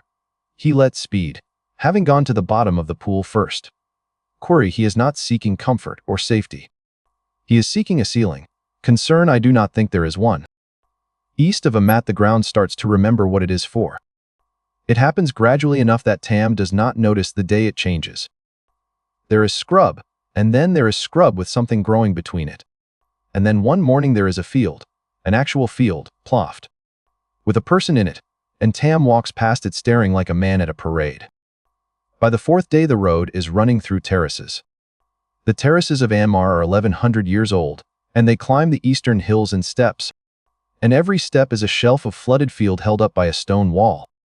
And the whole enormous staircase is fed by canals that run down from a spring line high up on the ridge. It is the largest engineering work Tam will see until he reaches the coast. And it was built by farmers with hand tools over 4 centuries. And it is entirely made of water going slowly downhill. He comes over the rise and sees it and has to sit down again. This is becoming a habit. Because it is not a pool. It is not a tank or a well or a trough. It is water spread out thin over an area, so large he cannot see the far end of it. Sheeted across 1,000 terraces, catching the sky in every one. So that the whole hillside from the road to the ridge is a staircase of mirrors. Boro's caravan is going through in a day. Tam gets off at the first village. He does it clumsily. He has no money, he has no plan. And he tells Boro he is stopping, and Boro looks at the terraces and looks at Tam and says, "Of course you are," and reaches into his own coat and gives him 11 coppers, and refuses to discuss it. And that is the last Tam sees of the eastbound autumn caravan. Ilseve gets off too. She says it is because she has patience to see an Amar, which is true. It is not the reason. The work is transplanting, and it is the worst job in the terraces, and that is why they will hire a stranger with no references to do it. You walk backwards, bent double, in shin deep water and knee deep mud, pushing seedlings into the one at a time in rows, for 11 hours. And the sun comes off the water into your face all day. And the leeches are a fact of life that nobody bothers mentioning to new people, because it is funnier not to. Wages are 4 coppers a day and a meal. Standing water shallow. Growth rate 10 times. The sen is a mat. Tam Kettleborne, who 3 months ago was paying 186 coppers to sit in a tank in Tesset, is now being paid 4 coppers a day to stand in water for 11 hours doing honest agricultural lay rate, the same rate the sacred pool of a 300-year-old shrine was giving him for free. He works the terraces for 5 weeks, and it is, he will say later, the happiest he has ever been. The comedy here is gentler than the barrel, and it belongs to the other workers, who cannot understand him at all. Transplanting is a job people do because they must. It is back-breaking and badly paid, and everyone in that field is counting the hours. And there is an enormous cheerful 19-year-old at the end of the row who volunteers for the deepest sections, who asks to do doubles, who is visibly delighted to be in the mud at 5 in the morning, and who, when the foreman offer promotion to wall repair, which is skilled work at 9 coppers and is done standing on dry stone, turns it down flat. They decide he is simple. It is the 3rd time this has happened to him, and he is beginning to find it useful. Meanwhile, he is getting quietly enormous, and in the terraces this is the first place it starts to be visible, because the terraces are full of people doing physical work all day, and there is a natural yardstick. He carries the stone. That is how it starts. A wall goes in a section on the 4th week, and the repair crew is short-handed, and Tam is asked, as a favor, to help move blocks up from the road. And he does it for an afternoon, and the blocks are 2-man blocks, and he moves them alone, and he does not stop. And by the end of the afternoon, the entire repair crew has stopped working in order to watch him. Nobody says anything mystical about it. They are farmers. What they say is that the big lad from the west is worth 3 men, and they should have hired him for walls in the first place. And one of them says, half joking, that they should have him stand in the field permanently, because he is clearly what the field is growing, which is closer than anyone knows. Now the thing that changes the story. It happens in the 6th week, and it happens because of a drought that has nothing to do with Tam, and started long before he arrived. The spring line on the ridge is failing. It has been failing for 2 years, and everyone has been pretending it is a bad season. The upper 11 villages take their water first, by ancient right, and the lower villages take what comes down, and what has been coming down is less every year. And this spring the lowest 4 villages did not get enough to flood their terraces at all, which means they will not plant, which means that in 8 months they will leave, walk away from 1100 years of stone their families built, and go and be nothing in a city somewhere, because the water stopped. Tam knows none of this until a woman named Hara sits down next to him at the meal one evening and tells him, because she is from one of the 4 villages, and she has been laid off from the transplanting, and she is going home in a week to help her family pack. And Tam says, and he is not trying to be kind, this is a purely factual objection, but there's water under it. Hera stops eating. He says it again, because she has not responded, and he assumes she did not hear. There is water on the lower terraces. Quite a lot of it. It runs west to east under the 3rd and 4th villages about. He thinks about it, 30 feet down, maybe 40, in a band, and it is moving. And it comes out somewhere below, because he can feel where it goes. Hara says, how do you know that? And Tam opens his mouth to explain and discovers that he cannot. This is the important part. He has no revelation. There is no panel in the corner of his vision that says water located. Nothing announced itself. He has simply been standing in shin, deep water 11 hours a day for 6 weeks, in a landscape made entirely of water going downhill. And somewhere in there, the way a fisherman knows weather, the way a shepherd knows a limping animal from 400 yards, he has started to know where the water is. He cannot prove it. He cannot even describe it. When Hara presses him, the best he manages is that it feels like the difference between a full jar and an empty one when you put your hand on the outside, except the jar is a hill. They do not believe him. Obviously, they do not believe him. He is a 19-year-old transplanter from a desert town nobody has heard of, and they are being asked to dig a 40-foot well on his say. So, and the digging of a 40-foot well is 3 weeks of work for 11 men who could be doing useful with their last season. What gets it dug is Ilse Vey. She has been in Ammar for 6 weeks, treating the villages, and she is the closest thing to authority anyone in the lower terraces is going to get. And she comes down and listens to Tam try and fail to explain himself for 20 minutes, and then she asked him one question that nobody else thought to ask. She asks him to walk the line, not to say where the water is, to walk it, from one end of the lower terraces to the other, and stop wherever it feels strongest. He does it. It takes an hour.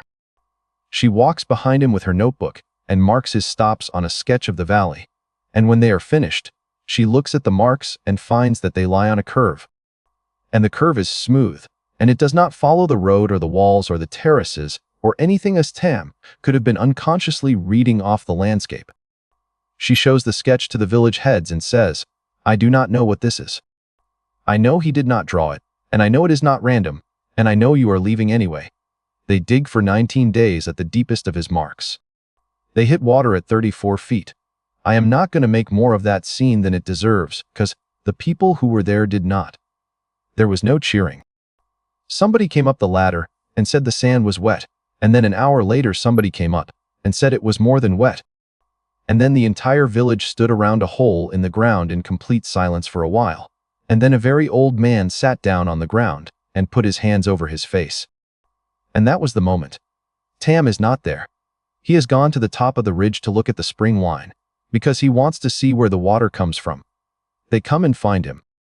And the 4 lower villages of Ammar offer Tam Kettleborne, 19, of Karrash, a house and a share of the harvest, and a name in the water, share for the rest of his life. And they mean every word of it, and it is the single most generous thing anyone offers him in 800 miles. He turns it down. He is not gracious about it. He is terrible at it. He tries to explain about the ocean and gets tangled and gives up and says he has to go east, and a very old woman asks him why, and Tam says, "Because I haven't seen how big it gets yet." And to the 4 villages of the lower terraces, there's a bewildering and slightly insulting answer from a young man they have just offered everything they have. He leaves the next morning. They make him into a story before he is out of the valley. By the following spring there is a version of it in which a stranger came out of the white and struck the ground, and water came up.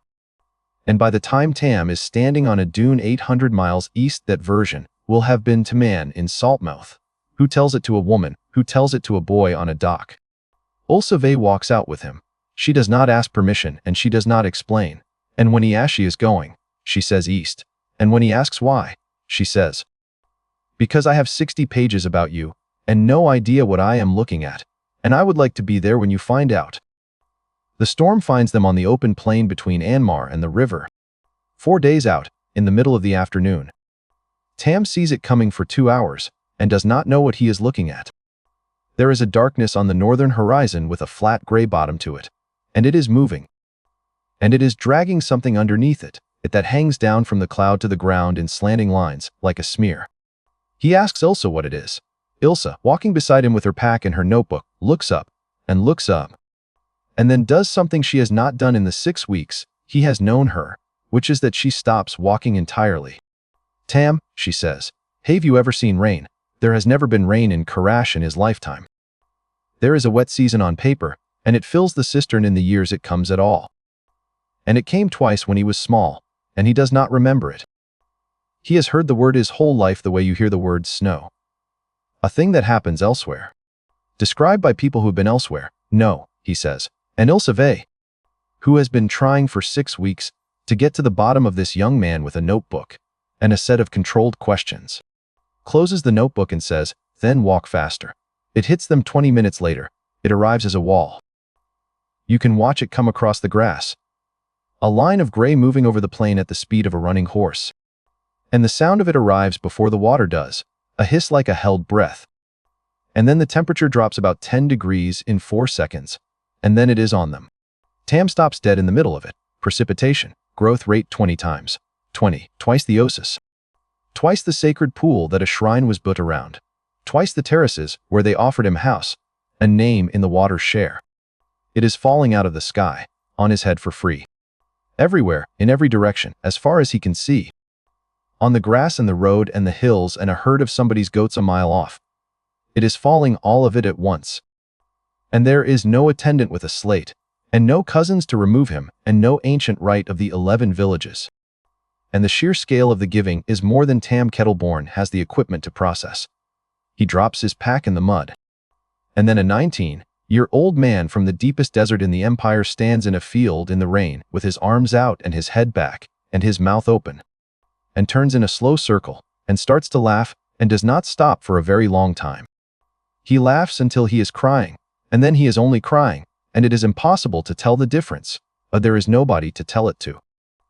Ulsa Vey stands under a tree at the edge of the field with her pack over her head and watches him do for 11 minutes and does not write anything down. And later, years later, when the file is 60 pages and she has published nothing and never will, she will say that this was the moment she stopped studying him. Here is what the rain does to this story. Everything before now, Tam has had to go to. The truddle. The tanks he had to pay for and was thrown out of. A mat across 90 miles of salt. The terraces at 4 coppers a day, bent double in the mud. Every draw of it he has hunted, argued for, or waited out. The rain comes to him. And it does not come to him particularly. That is the thing that gets him. Standing out there. And it takes him the rest of the afternoon to find the words for it. And the words he finds are not good. What he says to Ulsa afterwards, sitting under the tree, soaked through shivering, still at 20 it is still coming down, is this: "There's a woman in Karrash. Hessa. She's had the ledger 22 years and she's never given anyone a cup more than their share. Not once, not me, not anybody. And she's right, because there isn't enough, and if you give one person 2 cups then somebody gets none, also waits. That's what water is," Tam says. "That's what it's been my whole life. It's a thing there isn't enough of, so somebody has to keep the ledger." He looks out at the field, where it is falling on 900 acres of grass, that nobody is going to bill for it. And here it's just happening to everyone, all at once. Nobody's counting it. He is quiet for a while. Then he says, "How can it be the same thing?" And that is the turn. Because up until this afternoon, Tam has been running an entirely private operation. The trough, the barrel, the 2 coppers to pip, the bathhouse deal, the well at 6 Mile. Every single one of those is a young man optimizing his own growth rate. And he has been generous along the way, with the pilgrim and with Nesh and with the 4 villages. But the generosity has been incidental. The engine was always, how do I get more? The rain breaks that, because the rain is the first water he encountered that he cannot possibly optimize. He cannot own it. He cannot buy an hour of it. He cannot ask the abbot for permission to stay. It arrives, it soaks 100 square miles of the empire, and it leaves, and the only thing a man can do about it is stand in it while it lasts. So he does the only thing available. He follows the storm. This is the single most ridiculous scission tax in 800 miles, and I include the barrel. He picks up his pack and walks north, east after a rain cloud, off the road across country, at a fast walk that becomes a jog. Chasing the trailing edge of a thunderstorm across the open plain like a dog after a cart. Ilsa, 38, with a pack and a bad knee, does not attempt to follow, and simply sits down under the tree to wait. He stays under it for 9 miles. The storm outruns him in the end, the way storms do. It lifts and thins, and the last of it goes over a ridge and takes its 20 with it. And Tam Kettleborne is left standing alone in a wet field 9 miles from the road at dusk, at 0.1 times, with the sun coming out behind him. He stands there for a while.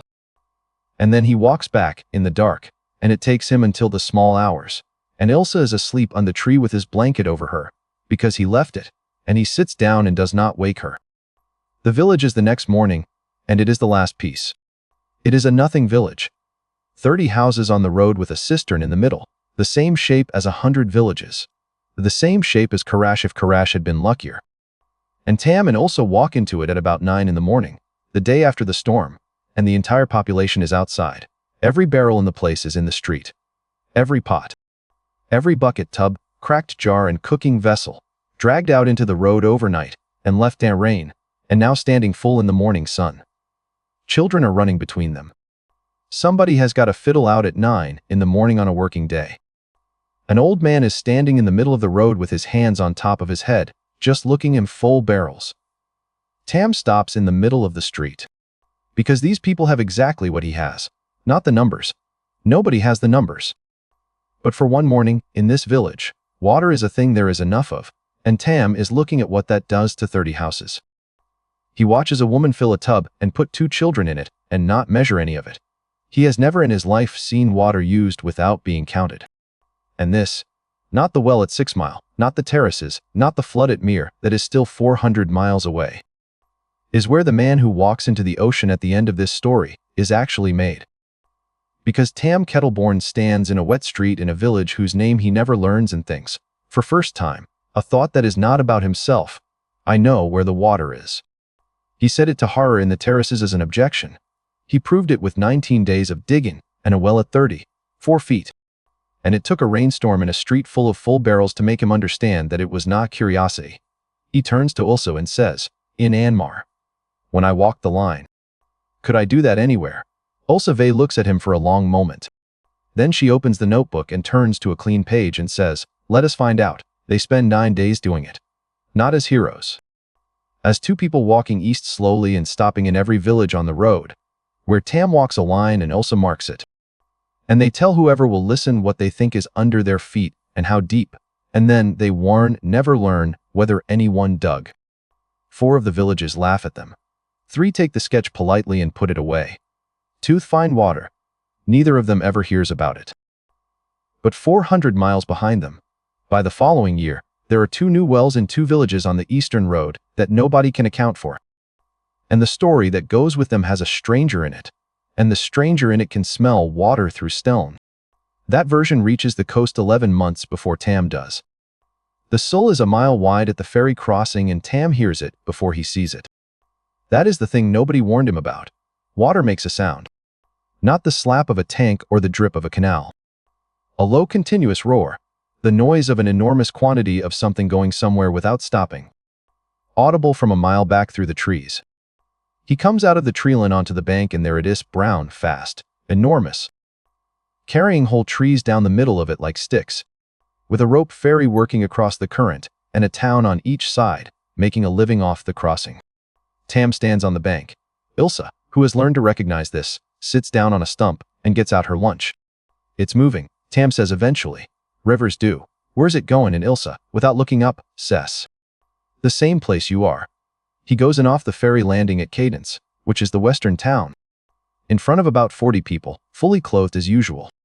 And he is swept 200 yards downstream in 11 seconds and has to be fished out by a boatman with a pole. And that is the first thing anyone in Cadence ever learns about Tam Kettleborne. Moving water, growth rate 10 times, same as a mat, same as the terraces. And Tam, sitting on the bank, coughing up half the Sul, with a boatman explaining to him at length and in detail what kind of idiot he is not thinking about the 10. He is thinking about the fact that he could not swim against it. He tries again the next morning and gets further. He tries again in the afternoon and gets 100 yards up the slack water inside the bend before the current takes him. And then Tam Kettleborne does the thing he does, which is that he decides this is now his job. He swims the Sul every day for 5 weeks, not across it, against it.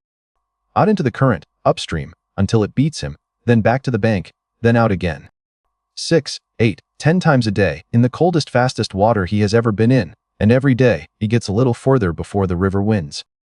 The people of Cadence think he is training for something. He is not. There is nothing to train for. He is doing it because at 10 times the water is paying him to be in it.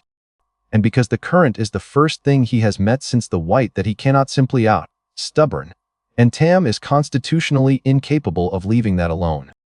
By the 4th week the boatmen have started betting on how far up he will get. By the 5th week the boatmen have stopped, because it is no longer interesting, because the answer is all the way. That is the section of this story where the numbers stop being an abstraction. Tam has been growing continuously since a horse trough in the spring, and there has never been a moment where anyone could point at him and say that man is not possible. He has been strong. He has been very strong. He has been the sort of strong that people explain by saying, is a big lad from a hard place. A man swimming a mile upstream against the sullen flood is not explicable. The boatmen have Kate exactly how strong the river is. It is their entire profession. And they watch a 19-year-old go up the middle of it at a steady pace, for an hour, without stopping, and come back down grinning. And there is no story you can tell yourself about a big lad from a hard place that covers it. That is where the rumor changes shape. Up to now it has been nonsense. A boy who came out of a well, a stranger who struck the ground and made a spring. Wrong in every particular, but nonsense, and nonsense travels as nonsense. From Cadence East, the story people tell about Tam Kettleborne is accurate. That is what makes it dangerous. Now the thing in the river. There has been something taking people off the lower crossing at Cadence for 2 years. 4 in the first year, 3 in the second, mostly at dusk, mostly from small boats, and 1 from the shallows at the washing steps, which is the one that turned the town from unlucky into frightened. Nobody knows what it is. Everyone has a theory. The theories are all the wrong shape, because a thing that lives in a brown river a mile wide does not need to be a monster to take 7 people in 2 years, and it is not one. It is a very large old river, lizard of a kind that exists in that river system and grows to 18 feet, and normally eats fish. And this one is old and slow, and has worked out that the crossing at Cadence is easier hunting than fish. That is all it is. That is not less frightening if you live there. They ask Tam because of course they ask Tam. He is the man who swims the Sul. He has been in that river every day for 5 weeks, and the thing has not touched him. Which the town reads as courage, and is actually just an 18-foot lizard, making an entirely correct assessment of the largest thing in the water. And Tam says yes, and then he does something that surprises everybody, which is that he refuses to do it their way. Their way is a boat and hooks and 9 men at dawn, in the shallows. Tam's way is that he goes into the river alone, at dusk, at the crossing, with a boat knife, and waits. Ulsa asks him why and he explains it in the flattest possible terms. In a boat with 9 men he's a man in a boat. In the water he is at 10 and it is at whatever it is at, and the water is the only place in the world where he is certain of himself. You could drown, Ilsa says. Wes, you are aware that you could drown. And Tam says, I've never been the strongest thing in a river before. I'd like to find out. The fight takes 4 minutes and nobody sees most of it. What the town sees, from the bank, in bad light Tam standing chest, deep at the crossing, absolutely still, for the better part of an hour. Then the water goes wrong. A long push of it, moving the wrong way. And then he is gone, and the surface closes. And nothing happens for 11 seconds. Then a great deal happens for 4 minutes, most of it underwater, and none of it visible except his churn. And then the churn stops. And Tam Kettleborne comes up the ramp at the crossing dragging 18 feet of dead river, lizard ajaw, one-handed, in front of 200 people. With a boat knife in his other hand, and a wound down his forearm that will take 2 months, and a great deal of Ilsa's swearing to close. He is not triumphant. That is the thing everyone remembers. He is not roaring. He drags it up the ramp, drops it, sits down on the ramp next to it, and stares at it while the town loses its mind around him. Ulsa gets to him and starts on the arm and asks whether he is all right. And Tam says, in the tone of a man who has just had a thought he does not like, it didn't fight like a fish. What? It fought like it knew what it was doing. He looks at it. Down there, in the dark, it was better at it than me. He turns his arm over and watches Ilsa put the first stitch in. I was only stronger. That night Cadence tries to give him things. Money, a boat, a woman's hand, a permanent position that does not exist, and which they invent on the spot. He takes none of it, and it goes as badly as it went in Ammar, because he is still exactly as bad at this as he was 400 miles ago. What he does take is a question. He asks the boatman how deep the Sul is in the middle. They tell him 60 feet at the bend, more in flood. He asks how deep the lake at Mir is, because it is on the map and it is next. They say nobody knows, but a man dropped a line 400 feet off the old dam once and never found the bottom. And Tam asks, and this is the question that Ilsa writes down that night in circles, because it is the first time he has ever asked it out loud. How deep does the sea go? Nobody at that table knows. One of them says a mile. One of them says that is stupid. One of them, an old man who has been to Saltmouth twice, says that there are places off the shelf, where the fishermen say, there is no bottom at all.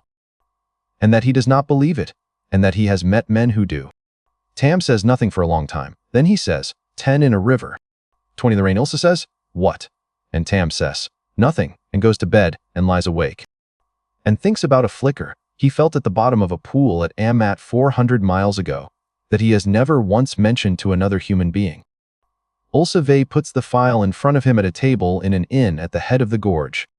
3 weeks east of Cadence, on a wet evening in the second autumn. 61 pages. 2 years near enough.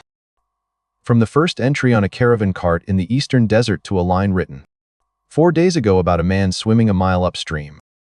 She has been carrying it the whole way in an oilcloth wrap, and he has watched her. Write in it perhaps 400 times, and has never once asked to see it.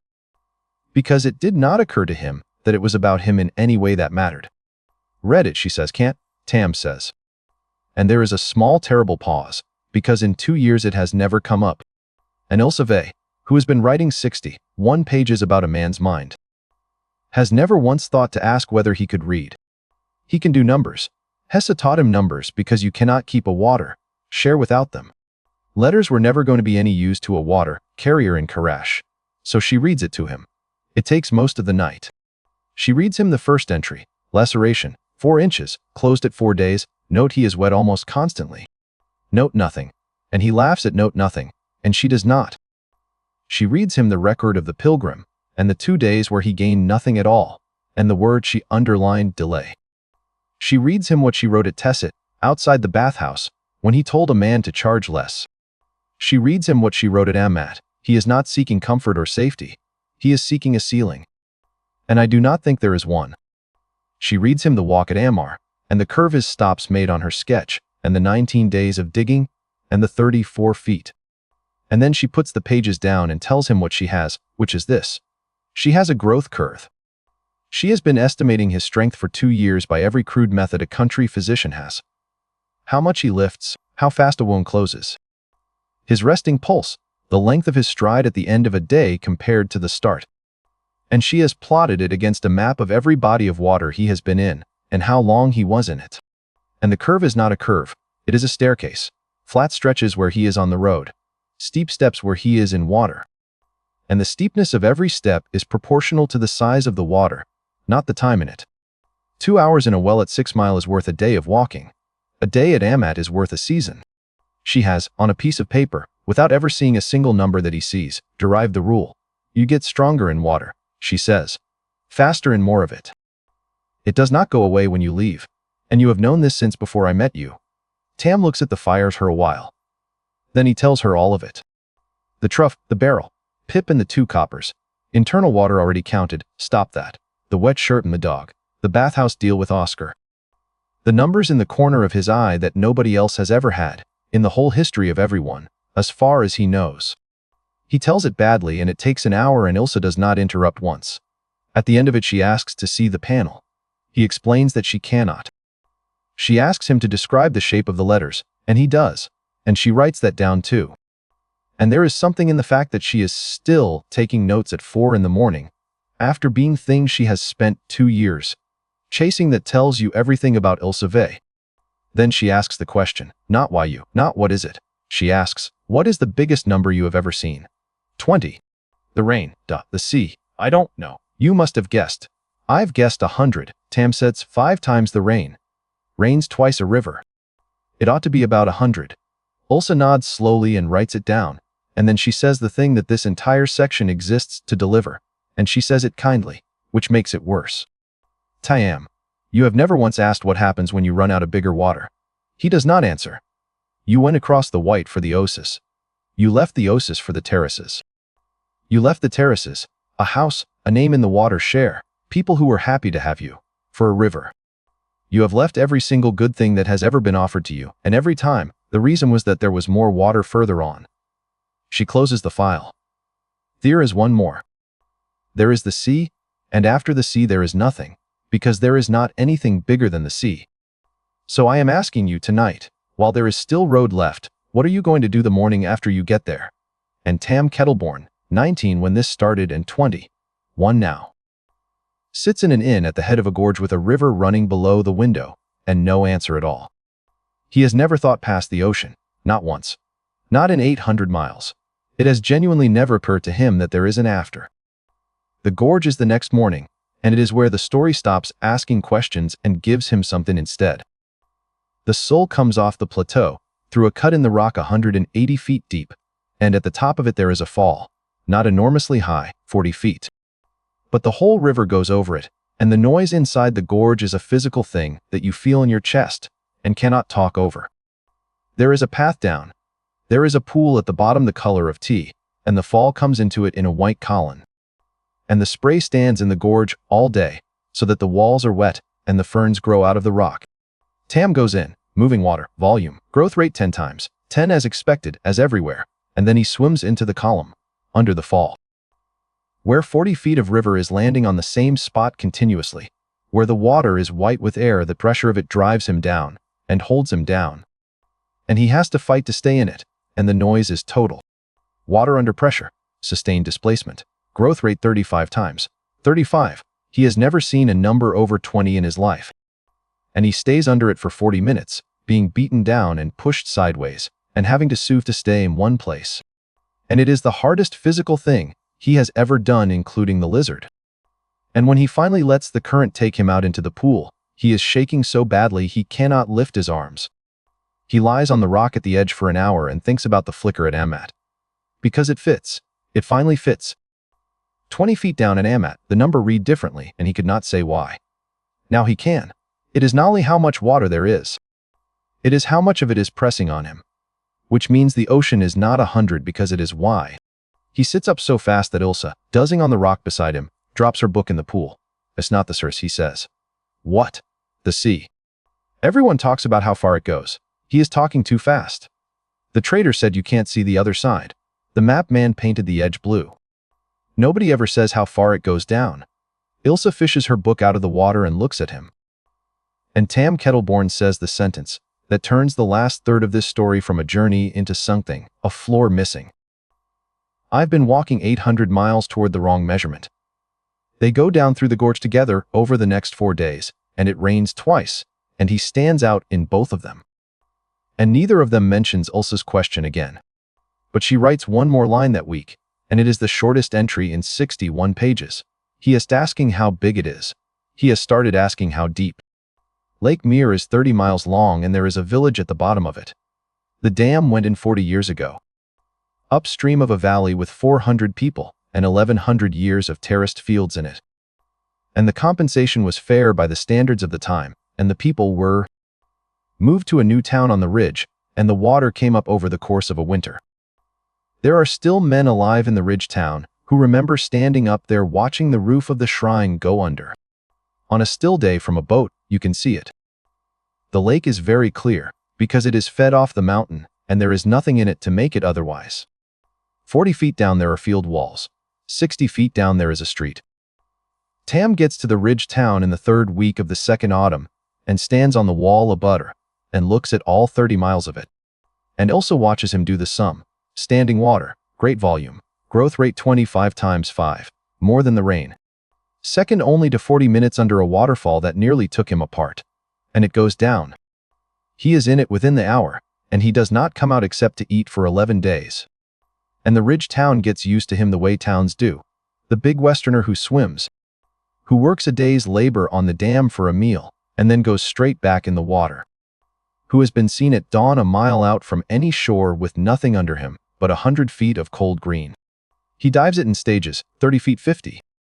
70, which is where his ears stop him, and Ilsa has to explain what is happening inside his head with a diagram, and then teach him to clear them, which takes 2 days, and which he is embarrassingly bad at. At 110 feet, in the dark in the cold, over the drowned village, the number reads 40. 40. Standing still. Doing nothing but being down there and holding his breath. The depth is the multiplier. He has known it since the gorge, and this is the proof. And he surfaces from that dive and floats on his back over 110 feet of black water, and laughs at the sky. Because if 110 feet of a lake is 40, then the sea. The sea that a man once dropped 400 feet of line into, and did not find the bottom of. He does not finish the thought. He does not have to. Then the dam fails. It has been going to fail for 9 years. Everybody in the ridge town knows this in the way that everybody in a town always knows the thing no has money to fix. The seep on the downstream face that appears in wet years, the crack the engineer wrote a report about in the spring. The fact that the whole structure was built in 11 months by a contractor who is now dead and whose sons are lawyers. It fails at 4 in the afternoon on a Tuesday, after 9 days of rain, and it does not burst. That is thing Tam cannot make anyone understand afterwards. It does not explode. A section of the crest about 40 feet wide simply slumps, sits down, like a tired animal, and the lake begins to come over the top of it. And the water going over cuts the notch deeper, and the deeper the notch the more water goes over, and the whole thing accelerates. It takes about 90 minutes for a lake 30 miles long to start emptying itself into a valley with 3 villages in it. Tam is a mile out on the water when it happens. He hears it, everybody hears it, and Tam Kettleborne, the strongest thing in that lake, at 25 a mile from any shore, turns and swims for the dam. Which is the single most sensible decision anyone makes that afternoon, and also the reason he's in the right place for the next 6 hours. He does not stop the dam. I want to be extremely clear about that, because the story that gets told afterwards says he did. Nothing stops a dam. There is no version of this where a strong man puts his shoulder against 100,000 tons of water and holds it. What Tam does is arrive at the crest as the notch is cutting and understand, faster than the men already there, that the dam is finished, and the only remaining question is how long it takes to go, and what can be got out of the valley in that time. So he does the useful thing.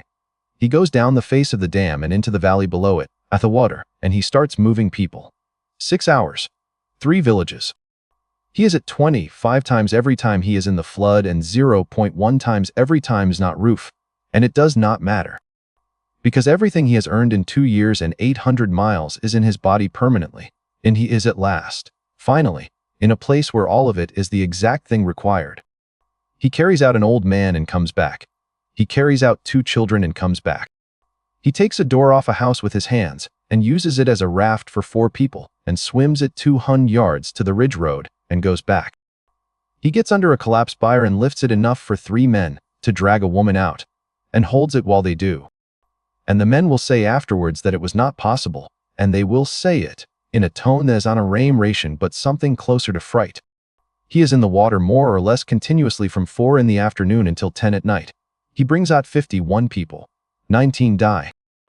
That is the number, and this story is not going to hide it or soften it. 19 people die in the mere flood, most of them in the first 20 minutes in the lowest village, before anyone could have got there, including Tam, who was a mile out on the lake when it started and swimming as hard as he has ever swum. 4 of them die within 100 yards of him, while he is carrying somebody else. He knows exactly which 4. He can tell you where they were. At about 2 in the morning, Ilse finds him sitting on the ridge road in the dark with his back against a wall, soaked, filthy, with his hands hanging over his knees. And he has a wound in his side he has not mentioned and does not appear to have noticed. She starts working on it. And Tam says, I should have been faster. Ilse does not say you did everything you could, because Ilse Vey has been a physician for 20 years, and she does not say that to people, because it is not a medicine. What she says is, how much faster? He does not understand the question. You brought out 50, she says, threading a needle by lamplight. How much stronger would you have been to bring out 55? Twice. 10 times. Give me a number, Tam. You are very good at numbers. He sits with it. And the honest answer, which he gives, because he always gives the honest answer, is that it would not have mattered. He could have been 10 times stronger, and the lowest village still goes in the first 20 minutes, because the problem was never how much he could lift. The problem was that he was a mile out on the water, and the valley is 4 miles long, and there's only one of him. Then it was not strength you were short of, Ilse says, and ties off the stitch. He sits on that ridge road until dawn, and what he thinks about all night is not the 19. Not directly. What he thinks about is a woman in Karrash with a ledger, and a bathhouse owner in Tessit he told to charge less. And 4 villages in Ammar where they dug for 19 days on his say, so, and 2 villages on the eastern road who dug because Ulsa drew them a sketch. And a street full of barrels in the rain. He has spent 2 years making himself stronger, and every single time it has actually mattered to somebody. It has been because he knew where the water was. In the morning he goes back down into the drained valley. The lake is gone. 30 miles of it, emptied in a night, and what is left is a bowl of gray mud with a river running through the middle. And standing up out of the mud, wet and filthy and perfectly intact after 40 years, The village. Walls, streets, doorways. A shrine with its roof gone. The terraces on the valley sides in their leaden, 100-year courses holding. The ridge town comes down to look at it, and there are men in their 60s walking up streets. They last walked as children. And it is the strangest morning of Tam's life, and he is not even a part of it.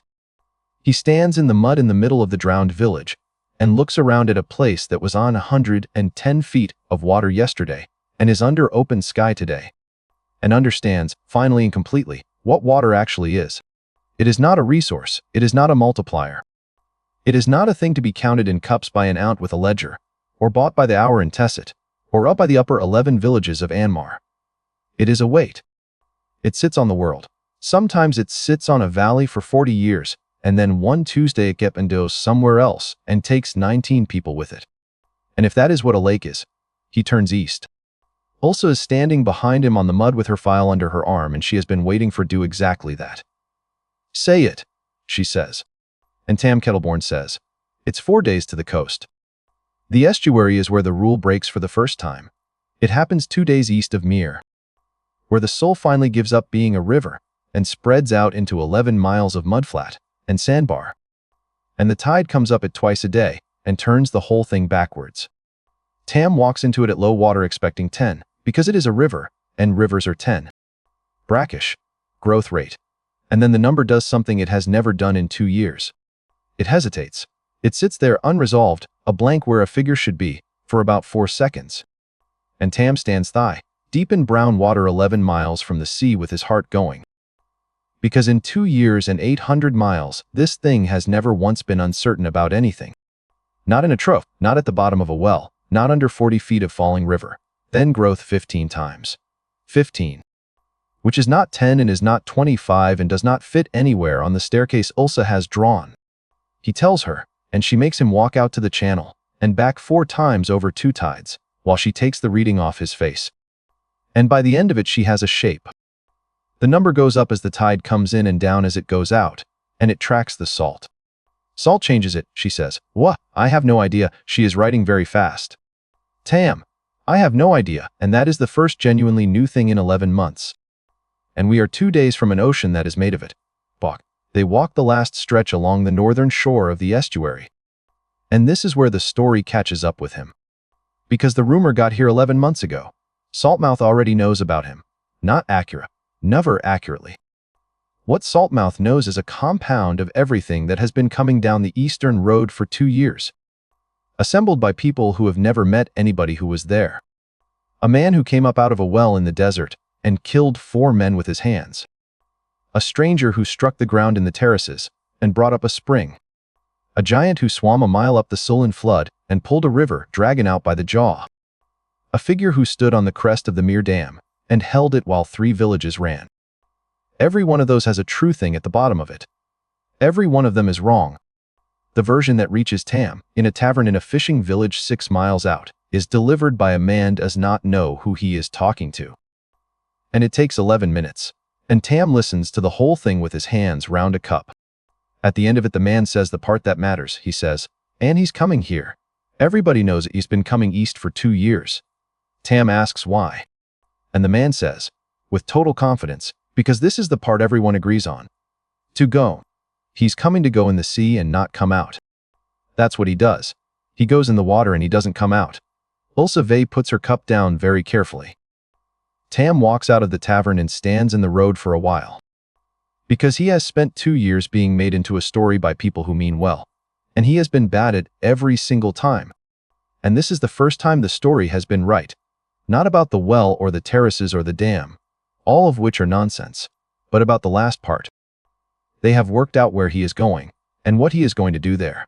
And they worked it out 400 miles away, from garbled second-hand nonsense, and they are correct. He does not sleep that night. They come over the last dune at about 9 in the morning. He smells it first, 3 miles out, and does not know what it is. The same as the green in Amat. The same as the rain. A thing arriving in his chest before it arrives anywhere he can name. Salt and cold and something enormous and old. Then the sound, at a mile and not a roar, a slow rhythm, something breathing. And then the dune, and Tam Kettleborne of Karrash puts his hand on the marram grass at the top of it, and looks, and stops.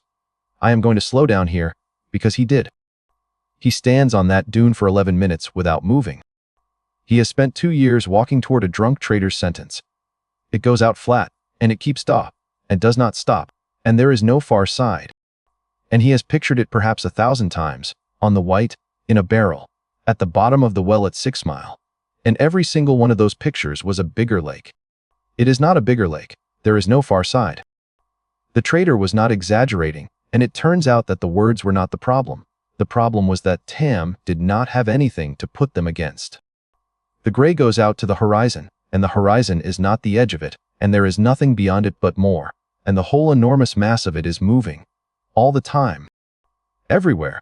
Without stopping and without effort. And it has been doing that every second of his entire life, while he was carrying cups across a square in the desert. Ilsa, beside him, does not say anything for the whole 11 minutes. Then Tam walks down the dune and across the beach and into the sea in his clothes and boots, the way he went into the trough and the well and the oasis and the sul. And the first wave hits him at the knees and nearly takes him off his feet, and he laughs out loud, and keeps walking. Chest, open sea, growth rate 100 times, 100. Exactly what he guessed, in an inn at the head of the gorge, when Ilsa asked him and he did the edic out loud, rain is 20, rain is twice a river, it ought to be about 100. He got it right. And here is the thing about being right, which he learned standing chest, deep in the Ross Sea with the whole Eastern Empire behind him. It is not the number. The number does what he expected. It is enormous, and it is fast, and the pale figures in the corner of vision go into a blur. He gave up reading somewhere around Amat. What he did not expect is the rest of it. That it is cold in a way no water he has ever been was cold. That it is not flat at all up close, but a moving hillside coming at him again, and again with a behind each one that has nothing to do with strength. That there is something living in it, everywhere, in a way he can somehow feel. The whole thing occupied and busy and enormous, and paying him no attention whatsoever. He is the strongest man in the empire, at 100, in the biggest water in the world. And he is the least significant thing in it, by an amount that cannot be counted. He starts swimming out. Not far. 200 yards, past the break, into the swell, where the bottom drops away and there is nothing under him.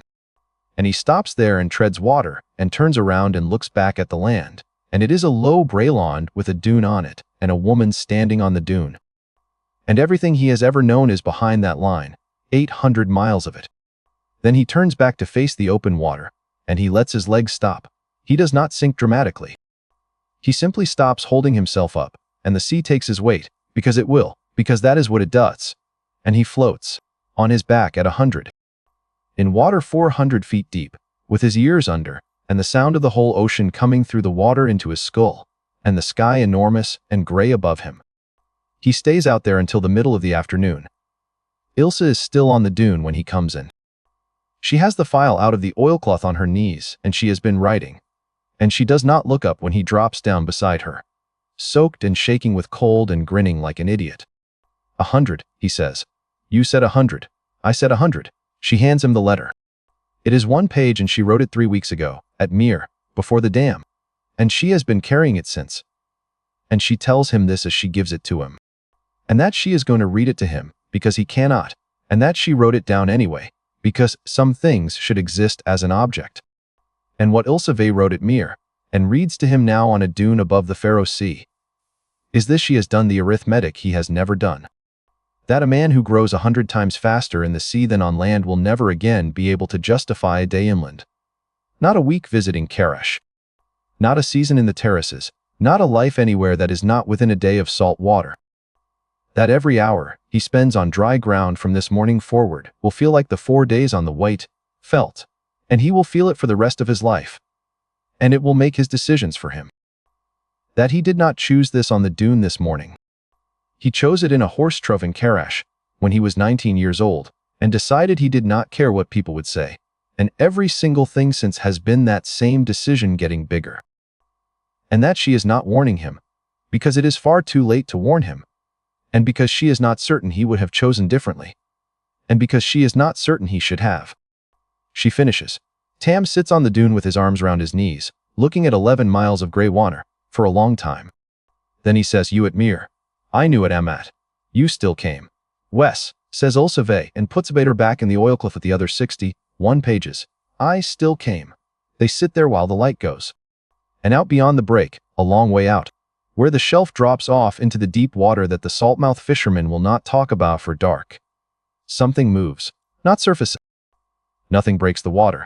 It is only that Tam, sitting on a dune 600 yards from the seawoods round his knees, feels a change in the weight of it. The way he felt the water under the terraces at Ammar. A shift, a pressure. An enormous slow displacement somewhere out in the dark under the swell. Something down there is big enough to move the number. And in the corner of his vision, unprompted, for the first time in 2 years without him touching water at all, the pale letters come up on their own. Deep water contact, growth rate. And then, where the figure should be, the same blank hesitation he saw in the estuary. 4 seconds. 5. Tam Kettleborne gets slowly to his feet on the dune, in the last of the light, and looks out 11 miles of ocean going dark, and understands 2 things at once. That he was never the first. And that whatever is out there has just noticed him back.